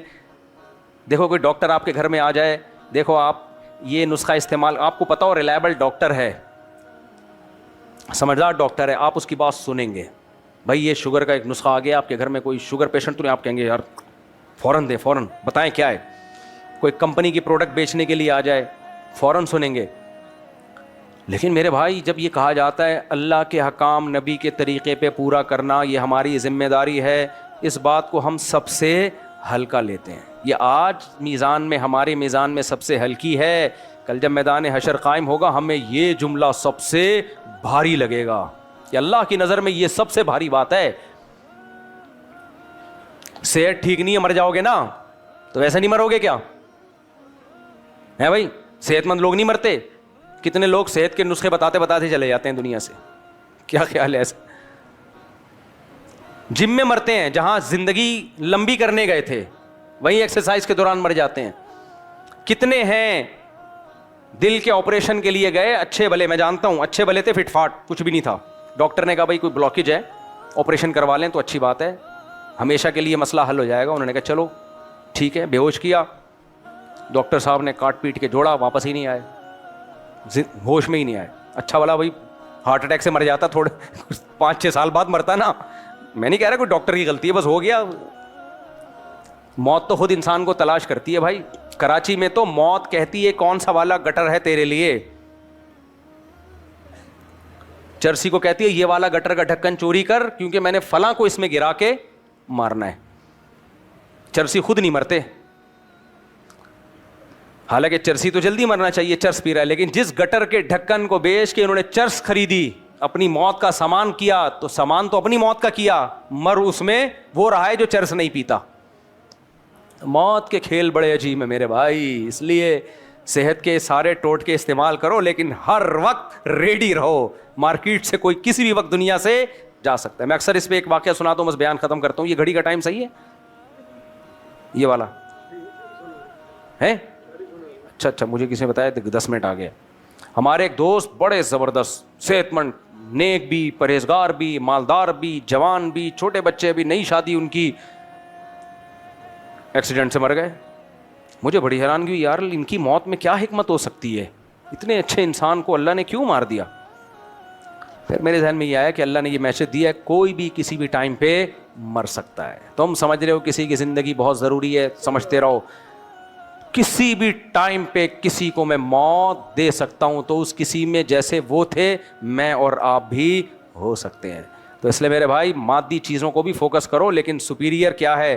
روحانیت. زنا سے بچنا ہے, شراب سے بچنا ہے, نماز پابندی سے پڑھنی ہے, والدین کا احترام کرنا ہے, سود سے بچنا ہے, علماء سے تجارت کے مسائل سیکھ کے تجارت کرنی ہے. آن لائن ٹریڈنگ کی بہت سارے آج کل جو قسمیں حرام ناجائز سوسائٹی میں آ گئی ہیں, لوگ حلال و حرام کی پرواہ کیے بغیر بس پیسہ کماؤ پیسہ کماؤ. اسی طرح میرے بھائی نظر کی حفاظت, یہ ساری چیزیں ان سے بچنا ہے, یہ ہماری روحانی ذمہ داری ہے. اور اسی بیس پہ اللہ نے انسان کو فضیلت دی. اللہ تعالی ہمیں سمجھنے کی, عمل کی توفیق عطا فرمائے. بسم اللہ الرحمن الرحیم. موبائل میں تصویر لینا کیسا ہے؟ جائز ہے, ناجائز ہے, حرام ہے یا عکس ہے تصویر نہیں؟ کئی دفعہ جواب دے چکا ہوں. موبائل کی جو تصویر ہے جس کو ڈیجیٹل تصویر کہا جاتا ہے, چاہے موبائل کی ہو چاہے اسکرین پہ ہو جو LED وغیرہ, یہ ہماری رائے میں تصویر میں داخل نہیں ہے, یعنی اس تصویر میں جو حرام ہے. اس میں دارالعلوم کرنگی میں بہت لمبی بحث ہوئی تھی, 2 مہینے مجلس چلی تھی, جس میں فقیر کو بھی احقر کو بھی شرکت کا موقع ملا تھا. تو حضرت مفتی رفیع عثمانی صاحب, حضرت مفتی تقی عثمانی صاحب, مفتی رفیع عثمانی صاحب کو تو بہت جزم کے ساتھ اس پر اطمینان تھا کہ تصویر کی جو حرمت ہے یہ توقیفی ہے. توقیفی کا مطلب جو تصویر حرام ہے وہی اس کو حرام کہا جائے گا, یہ عقلی نہیں ہے. اور جو تصویر حرام ہے اس کے لیے بنیادی شرط ہے کہ قرار ہو اس کو. یہ جو ڈیجٹ فارم میں تصویر ہوتی ہے اس کو قرار نہیں ہوتا. جیسے آپ نے تار کھینچی تو غائب, ایک بمبارمنٹ ہوتی ہے نا باقاعدہ, تو قرار نہیں ہے اس کو. تو جیسے جیسے تصویر میں قرار پیدا ہوگا اس کی حرمت بڑھتی چلی جائے گی. تبھی سب سے زیادہ حرام تصویر مجسمے کی ہوتی ہے جس کا سایہ ہوتا ہے, اور سب سے کم حرام وہ ہوتی ہے جو پیپر پہ آپ نے پرنٹ نکالا ہے. اور پھر اس میں یہ جو درجہ ہے کہ صرف ڈیجٹ فارم میں ہو, تو اس میں بہت سے علماء کی رائے ہے کہ اس تصویر میں یہ داخل ہی نہیں ہے. باقی دلائل سے میں بہت دفعہ اس مسئلے کو ریکارڈ کروا چکا ہوں, اب بار بار ایک ہی مسئلہ ریپیٹ ہو تو اچھا نہیں ہے. باقی جو علماء ناجائز سمجھتے ہیں تو وہ بھی ہمارے لیے قابل احترام ہے. اور ایک اہم بات یہ بھی ہے کہ اگر یہ حرام ہے بھی تو جس حدیث میں تصویر کو حرام قرار دیا گیا ہے اسی میں کتا پالنے کو بھی حرام قرار دیا گیا ہے. تو کتا پالنا تو ضرورت کے وقت جائز ہے, صرف شکار کی ضرورت کے لیے بھی جائز ہے, حالانکہ وہ کوئی بہت بڑی ضرورت تھوڑی ہے. تو تصویر جو ڈیجیٹل فارم میں تصویر ہے یہ تو اس وقت دنیا میں تبلیغ کا سب سے بڑا ذریعہ ہے. یہ ایسا ہی ہے کہ آپ میڈیا کی دنیا میں جب انگریز جہاز اور میزائل استعمال کر رہا ہو آپ غلیلوں سے لڑ رہے ہو, تو میڈیا کی دنیا میں جو مقابلہ ہوگا نا وہ اس پہ نہیں ہوگا کہ آپ کے سامنے کتنے لوگ بیٹھے ہوئے ہیں, تو محدود لوگ ہوتے ہیں. اصل تو وہ کراؤڈ ہے جو سوشل میڈیا پہ ہے. تو کفر کا پیغام تو 1 سیکنڈ میں کروڑوں تک پہنچ رہا ہے, جو اسلام کے خلاف وہ سازشیں کر رہے ہیں, اور اسلام کا پیغام وہ ہزاروں تک بھی نہ پہنچے. تو یہ شریعت کیسے اس بات کو مان لیتی ہے, جو اسلام قیامت تک کے لیے آیا ہے وہ کیسے اس کو برداشت کر لے گا کہ آپ وہ ذرائع استعمال نہ کریں جو اتنے افیکٹو ہوں کہ 1 سیکنڈ میں ان کی دعوت دنیا تک پھیل رہی ہو, اور نبی کی بات جو ہے اسلام کی بات وہ اس کے لیے آپ جدید ذرائع استعمال نہ کریں. بالکل ایسے ہی جیسے عیسائی مشنریاں تبلیغ کے لیے جہاز میں جا رہی ہیں اور ہم گدھے پہ بیٹھ کے جائیں, ہماری تو 4-5 نسلیں راستے میں ہی انتقال کر جائیں گی, پتہ نہیں کون سی نسل پہنچے گی. اچھا بھائی, ایک نوجوان بھائی جان عشق معاشقے کے چکر میں کچھ سائیکو ہو گیا ہے اور کچھ عرصے سے گھر سے لاپتہ ہے. اس کا باپ ابا کافی پریشان ہے, میں بھی اسے یاد کروں تو ٹینشن میں چلا جاتا ہوں. کوئی حل یا وظیفہ بتا دیں. اس کا باپ ہر وقت بیٹے کی شادی کی فکر کر لیتا تو یہ حال نہ ہوتا. دیندار ابا ہیں, اس پر بھی بیان داغ دیں کہہ رہے ہیں, کئی بار بیان داغ چکا ہوں. اچھا, یہ جو عشق معاشقہ ہے یہ اپنی حماقتوں سے ہوتا ہے, نظر کی حفاظت نہیں ہوتی. اسلام نے نظر کی حفاظت کا حکم دیا. تاڑ میں لگے رہتے ہیں ہر وقت, کسی لڑکی کو دیکھتے رہتے ہیں, مسلسل باتیں کرتے رہیں گے اس سے, ایک دم سے کبھی بھی عشق نہیں ہوتا کہ پہلی نظر پڑی اور عاشق ہو گئے, کبھی بھی ایسا نہیں ہوتا. عشق جب تک ریلیشن نہ ہو اس وقت تک بنتا نہیں ہے. دیکھو لوگ فلمیں دیکھتے ہیں نا, ہیروئن کتنی خوبصورت, وہ ہیروئن کو دیکھ رہے ہوتے ہیں, کبھی کسی پہ عاشق نہیں ہوتے, اس لیے کہ ان سے ریلیشن ہی نہیں ہوتا. ساری زندگی فلمیں دیکھتے رہیں گے, عاشق نہیں ہوں گے. وجہ کیا ہے؟ کوئی رابطہ نہیں ہوا نا, کہ وہاں سے کوئی فون کیا ہو بالی ووڈ کی کسی ایکٹریس نے, اور جناب کیسے ہیں آپ, کوئی بات چیت نہیں ہوئی. تو عشق اس سے نہیں ہو جاتا. عشق ہوتا ہے جب جانبین سے ریلیشن ہوتا ہے. کیوں کیا ریلیشن بھائی؟ اللہ نے حکم دیا تھا نظر کی حفاظت کرو, کیوں نہیں حفاظت کی؟ کیوں رابطے میں رہے؟ اب پاگل ہو گئے. یہاں تو کم ہے, باہر ملکوں میں تو مرتے رہتے ہیں لوگ خودکشیوں کر کے. یہاں بھی جو خودکشیاں ہوتی ہیں نا زیادہ تر وہ ناکام معاشقے میں ہی ہوتی ہیں. تو اپنی زندگی کو تباہ و برباد مت کرو, نظر کی حفاظت کرو, اور ماں باپ کو چاہیے بچے کی جلدی شادی کر دیں تاکہ ٹھکانے لگ جائے اور یہ معاشقے کے چکر ہی پیدا نہ ہو. میں نے آپ کے بیانات سن کر مجبوری میں چھپ کر شادی کی بات پکی کر لی تھی, لیکن کچھ ابا کے غصے, ناراضی اور والدین کی عزت کی خاطر میں نکاح کرنے میں کنفیوز رہا اور منع کر دیا. لیکن ابھی تک بڑے بھائی کی بات پکی نہیں ہوئی. اب مزید 7-8 سال ضائع ہو گئے. کر لو شادی, بڑے بھائی کے چکر میں, چھوٹے بھائی کی نہیں, تو پاگل بنا ہے. اپنے خرچے پہ جو کر رہا ہو تو ابا کو بتا دو, ابا کر دیں ٹھیک ہے, نہیں تو کر لو. پھر ابا بولیں کیوں کی, تو بولے میں تو کہہ رہا تھا آپ کر دو, آپ نے نہیں کی تو پھر مجھے تو بھوک لگ رہی تھی. بھائی آپ امی سے کھانا مانگتے ہیں, امی پراٹھا دے دو, بھوک لگ رہی ہے, امی دے دیں اچھی بات ہے, نہیں دیں 1 گھنٹہ ہو گیا 2 گھنٹے تو آپ ہوٹل سے منگوا کے کھا لو. پھر امی کہ کیوں منگوایا, بھائی میں تو 2 گھنٹے سے بول رہا ہوں, 3 گھنٹے سے بول رہا ہوں, بھائی میں تو یہی کرتا ہوں, گھر والوں کو بولتا ہوں پراٹھا, گھر والے دے دیں عزت کے ساتھ تو کھا لیتے, نہیں ہو تو بھائی فون کیا یار جا دیسی گھی لے جا, ہوٹل والے سے بولے اس کو پراٹھا بنا کے دے, تو کھا لیتے ہیں. کیونکہ اس میں ٹائم پہ کھانا کھا لیا تو پھر آگے لنچ بھی ٹائم پہ ہوگا, ڈنر بھی ٹائم پہ ہوگا. صبح کا ناشتہ ہی 3 گھنٹے لیٹ ہو رہا ہے تو ساری روٹین کیا ہو گئی, برباد ہو گئی. جس آدمی نے کوئی کام کرنا ہوتا ہے وہ تو روٹین کا پابند ہوتا ہے نا. روٹین سے پروٹین مل جائے ٹھیک ہے, اس پروٹین کا کیا کرنا جو روٹین کے بغیر ہو. تو پراٹھے میں پروٹین نہیں ہوتے ویسے, ایک بات ہے, انڈے میں ہوتے ہیں جو پراٹھے کے ساتھ آپ کھاتے ہو. کل ایک صاحب نے مجھے ہدیہ دیا, اتنا سارا دودھ گفٹ لے کر آئے, مفتی صاحب یہ ہماری گائے کا دودھ, ویسے ہماری اپنی گائے بھی ہے. میں گھر لے گیا, میں نے کہا بوائل کرو, ساری ملائی نکال کے میرے لیے رکھ دینا, دودھ جو مرضی کرنا ہے کر لو, مجھے کیا چاہیے, بلائی چاہیے اس کی. تو انہوں نے ساری ملائی رات نکالی ہے, صبح ناشتے میں الحمدللہ پھوڑ دی. خیر, تو ملائی بڑی مزے کی چیز ہے. مجھے تو حیرانگی ہوتی ہے جس کو ملائی تازہ ملائی ہو, فریج کی جمی بھی نہیں, جس کو ملائی بھی پسند نہیں ہے تو کیا ذوق ہے یار اس کا, بس ذوق ہے نا.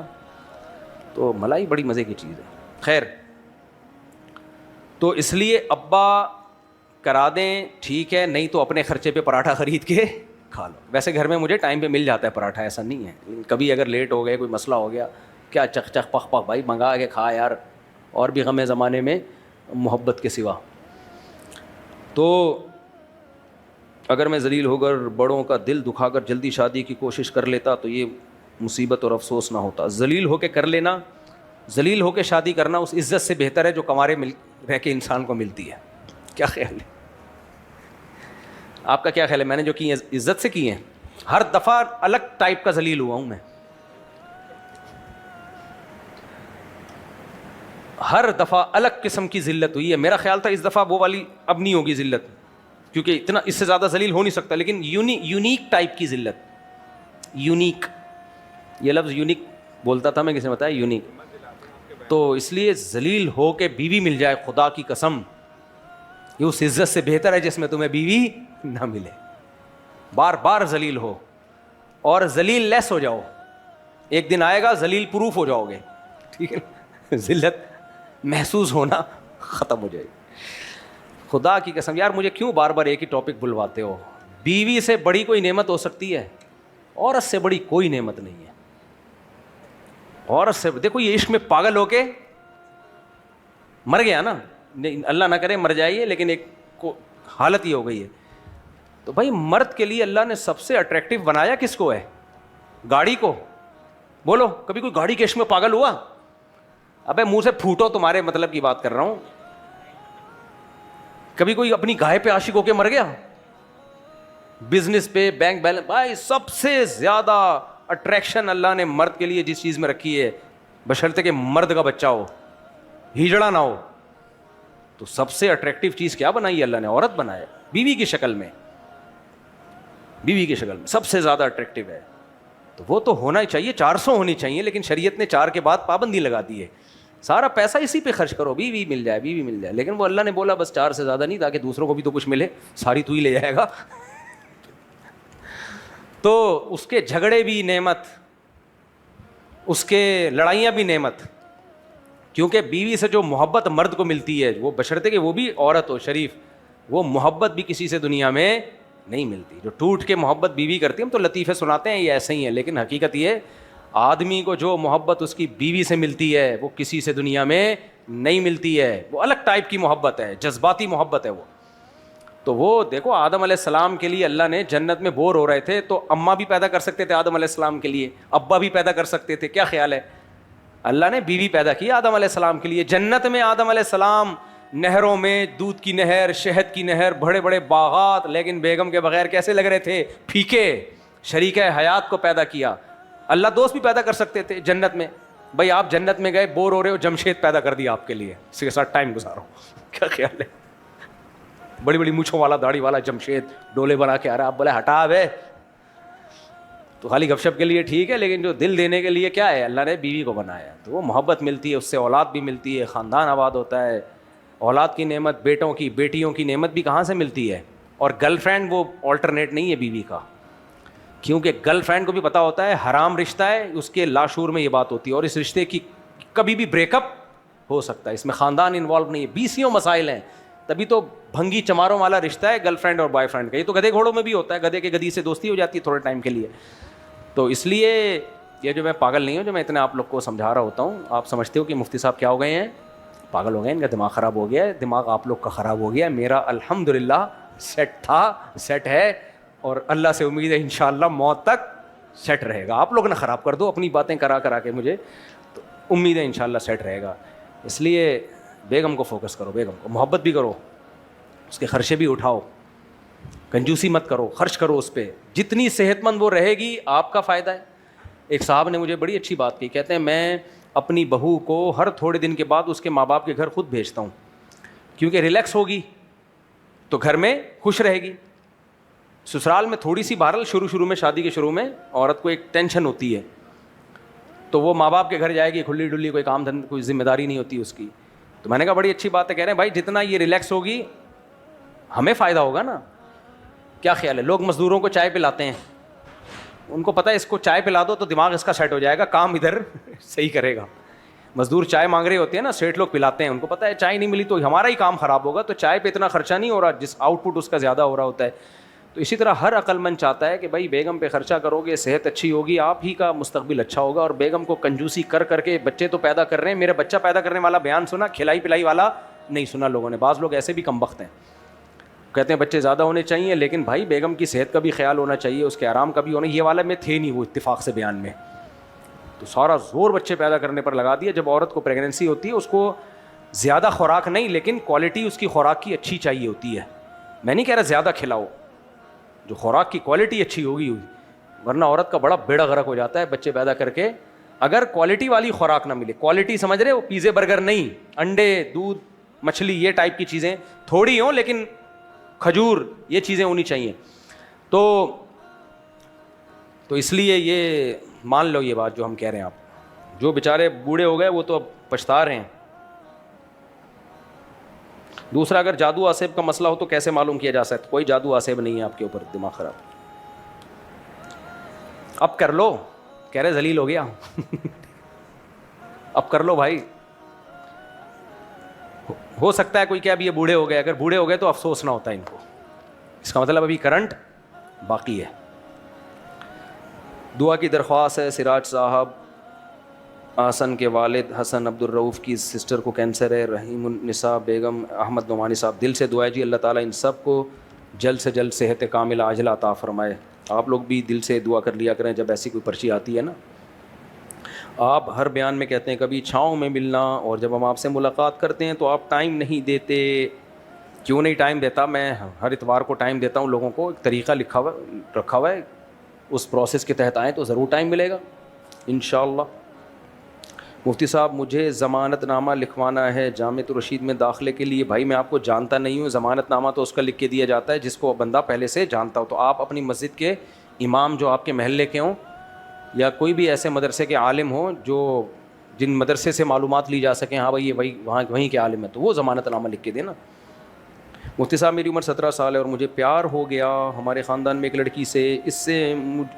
مجھے اس سے بہت محبت ہو گئی. ہر وقت اس کے بارے میں سوچتا ہوں، اس کو بھی نہیں معلوم کہ میں اس سے محبت کرتا ہوں. سال میں صرف یا 2 مرتبہ اس کا دیدار ہوتا ہے. میں چاہتا ہوں کہ اس کو بتا دوں کہ میں اس سے محبت کرتا ہوں، کیونکہ ہمارے خاندان میں شادی 25 یا 26 سال کی عمر میں کرتے ہیں. اتنے میں اس کو کوئی اور نہ پسند پھنسا لے، مجھے اس بات کا ڈر لگا رہتا ہے. میں نے زندگی میں پہلی مرتبہ محبت کی. تیری زندگی ہوئی کتنی ہے کہہ رہے زندگی میں پہلی مرتبہ، بڑا تیر مارا ہے تو نے. وہ بھی اس سے آپ مشورہ دیں، کیا کروں؟ وظیفہ بتا دیں. اس کو دیکھنا چھوڑ دو، اس کے بارے میں سوچنا چھوڑ دو، کیونکہ ہماری سوسائٹی میں جب تک جیب میں روکھڑا نہ ہو رشتے نہیں آتے.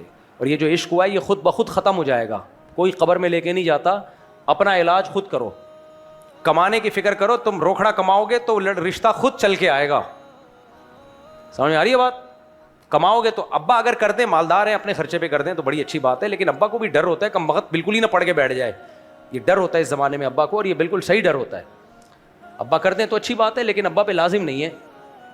تو اس لیے بزنس کرو, کوئی کچھ کماؤ اور ٹائم اس میں لگاؤ, دماغ بھی وہاں سے ہٹ جائے گا. پھر جب روکھڑ آئے گا نا تو رشتے نہیں فرشتے آئیں گے, فرشتے ایسے, یعنی فرشتے نما رشتے آئیں گے. اچھا میرے بھائی, لڑکی کے ماں باپ نا سب سے پہلے یہ دیکھتے ہیں کہ یہ کھلائے گا کیا ہماری بیٹی کو, اور یہ ان کا حق ہے, کیسے رکھے گا, اسٹینڈرڈ کی لائف دے سکتا ہے کہ نہیں دے سکتا. تو وہ یہ دیکھ رہے ہوتے ہیں نا, تو ان کا حق ہے یہ سوچیں وہ. تو آپ کچھ روکڑا کماؤ. پینا حرام ہے یا مکروہ, یہ کیا لکھا ہوا ہے؟ پوڈ بائننس, یہ کیا ہوتا ہے بھائی؟ پینا کیوں لکھا ہوا ہے یہ؟ جی اچھا اچھا اچھا, بس بری چیز ہے یار ایسا. اس کی ٹریڈنگ کرنا کیسا ہے؟ سگریٹ کی طرح کا نشہ ہے نا, بس تمباکو کا جو حکم ہے مکروہ ناپسندیدہ ہے. آپ کے گارڈ نماز پڑھتے ہیں یا نہیں پڑھتے؟ پانچوں نمازیں پڑھتے ہیں میرے بھائی. ہمارے گارڈ پانچوں, جماعت کی نماز نہیں پڑھتے کیونکہ وہ پہرا دے رہے ہوتے ہیں. اگر یہ پہرا نہ دیں جماعت کی نماز میں, یہ بھی نماز پڑھ رہے ہوں, تو ہم سب کی نماز اکٹھی ہو رہی ہوگی. تو یہ سب صرف میری حفاظت نہیں کر رہے, آپ سب کی بھی حفاظت کر رہے ہیں. باقی اللہ حفاظت کرنے والا ہے, اللہ ہم سب کی حفاظت کرے. تیمم کی لغوی اور اصطلاحی تعریف بتا دیں, کوئی معاشرتی علوم کا امتحان آ رہا ہے آپ کا, میرا خیال ہے. تیمم عربی میں قصد کرنے کو کہتے ہیں, ارادہ کرنا. فتیمموا صعیدا طیبا, اللہ کہتے ہیں ارادہ کرو مٹی کا, یعنی اس کی طرف جاؤ اور اس کو چہرے اور ہاتھ پہ ملو, جیسے کہ حدیث میں تفسیر ہے. تو تیمم کا لغوی معنی ارادہ ہے, اور اصطلاح میں دو ضربوں کا نام ہے. ایک ضرب ماری اور ہاتھ چہرے پہ پھیر لیا, دوسری ضرب ماری بازو پہ اور ہاتھ پہ. دو ضربوں کو تیمم کہتے ہیں. تیمم میں نیت فرض اور وضو میں مستحب کیوں ہے؟ تیمم میں نیت فرض اس لیے کہ تیمم نام ہی ارادے کا ہے, تو نیت ارادے کو ہی تو کہتے ہیں, جبکہ وضو میں ارادہ نہیں ہے. وضو میں طہارت ہے, طہارت پانی کو, اللہ نے پانی کو ویسے ہی پاکیزہ بنایا, نیت نہ بھی ہو تو پانی پاک صاف کر دیتا ہے. امام ابو حنیفہ کا جو فقہ ہے نا بڑا جاندار ہے. دیگر اماموں کے نزدیک وضو میں بھی نیت فرض ہے, نئی نیت کرو گے تو وضو نہیں ہوگا. امام حنیفہ کہتے ہیں تیمم میں تو نیت فرض ہے, وضو میں نیت کر لو گے تو وضو کا ثواب ملے گا, لیکن نیت نہیں کرو گے تو ثواب نہیں ملے گا, لیکن وضو پھر بھی ہو جائے گا. وجہ کیا ہے؟ اللہ نے پانی کو پاک کرنے والا بنایا ہے, قرآن میں ہے, تو یہ بغیر نیت کے بھی پاک کر دے گا آپ کو, جبکہ مٹی کو پاک کرنے والا نہیں بنایا. تو اس لیے اس کو اس سے پاکی کی نیت کرنی پڑے گی باقاعدہ. سمجھ میں آ رہی ہے بات کہ نہیں آ رہی؟ سعید طاہر سے مراد صرف مٹی ہے یا کچھ اور؟ جو بھی مٹی کی جنس میں چیزیں داخل ہیں, مٹی کی جنس یعنی مٹی جیسی ہوں, زمین ہو زمین, تو اس سے بھی تیمم جائز ہے. اس کی تعریف یہ ہے کہ جو جلانے سے جلے نہیں, جیسے مٹی کو جلاؤ تو راکھ نہیں بنتی وہ, تو سنگ مرمر کے پہاڑ ہیں, چونا ہے, زمین کی چیزیں ہیں نا یہ ساری کے ساری, ان پہ بھی تیمم جائز ہے. البتہ لکڑی پہ جائز نہیں ہے, کوئلے پہ جائز نہیں ہے.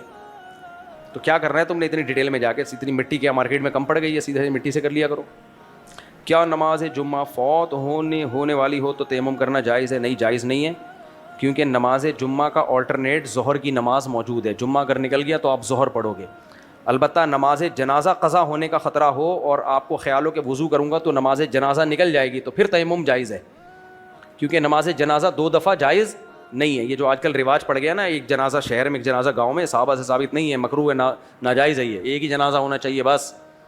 صرف دوسرا اس وقت جائز ہے جب بیٹے کی پرمیشن کے بغیر کوئی زبردستی پڑھا لے, اس نے اجازت نہیں دی پھر بھی پڑھا لیا, تو پھر بیٹے کو جائز ہے کہ لوٹا دے وہ.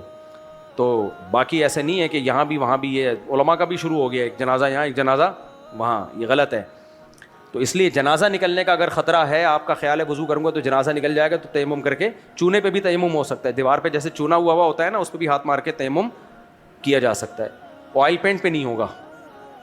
سمجھ میں آ رہی ہے بات؟ کیونکہ وہ زمین کے جنس میں شمار نہیں ہوتا, چونا ہوتا ہے. تو اگر جنازہ نکل رہا ہے, آپ کا خیال ہے کہ وضو کرنے گئے تو جنازہ نکل جائے گا, تو جلدی سے یوں کر کے جنازے میں شامل ہو جاؤ, کیونکہ جنازے کو ریپیٹ نہیں کیا جا سکتا. اچھا بھائی, اور کوئی سوال؟ بھائی صاحب کافی دیر سے آ گئے بھائی, جلدی سے پہلے نکاح پڑھا دیں, پھر سوال جواب 5-10 منٹ میں کمپلیٹ کرتے ہیں. 1 منٹ ذرا جلدی سے آ جائیں بھائی. دولہا محمد احمد ولد, یہ کیا لکھا ہوا ہے؟ رضوان احمد تو اردو کی رائٹنگ کا بیڑا غرق ہو گیا. آپ ہیں اتنی دیر سے آپ مائک لے کے بیٹھے ہوئے, دولہا ہیں آپ, میں کچھ اور سمجھ رہا ہوں. قبول کرنے کے لیے بندہ گھنٹے سے بیٹھا ہوا ہے, مائک کچھ چھوڑ, میں کہ دونوں ہاتھوں سے مائک پکڑا ہوا ہے, کسی طرح قبولنے کا موقع ملے. ماشاء اللہ, یہی جذبہ ہر مسلمان کا ہونا چاہیے. رابعہ اقبال بنت محمد اقبال دلہن کا نام ہے جی. دلہن کے وکیل کہاں ہیں؟ دلہن کے وکیل, ماشاء اللہ.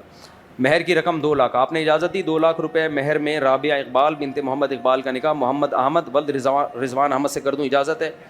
الحمد للہ نحمده ونستعینه ونستغفره ونؤمن به ونتوکل علیہ ونعوذ باللہ من شرور انفسنا ومن سیئات اعمالنا من يهده الله فلا مضل له ومن يضلله فلا هادی له ونشهد ان لا الہ الا اللہ وحدہ لا شریک له ونشهد أن سيدنا وحبيبنا وشفيعنا وسندنا محمدا عبده ورسوله صلى الله تعالى عليه وعلى آله وأصحابه وبارك وسلم تسليما كثيرا كثيرا.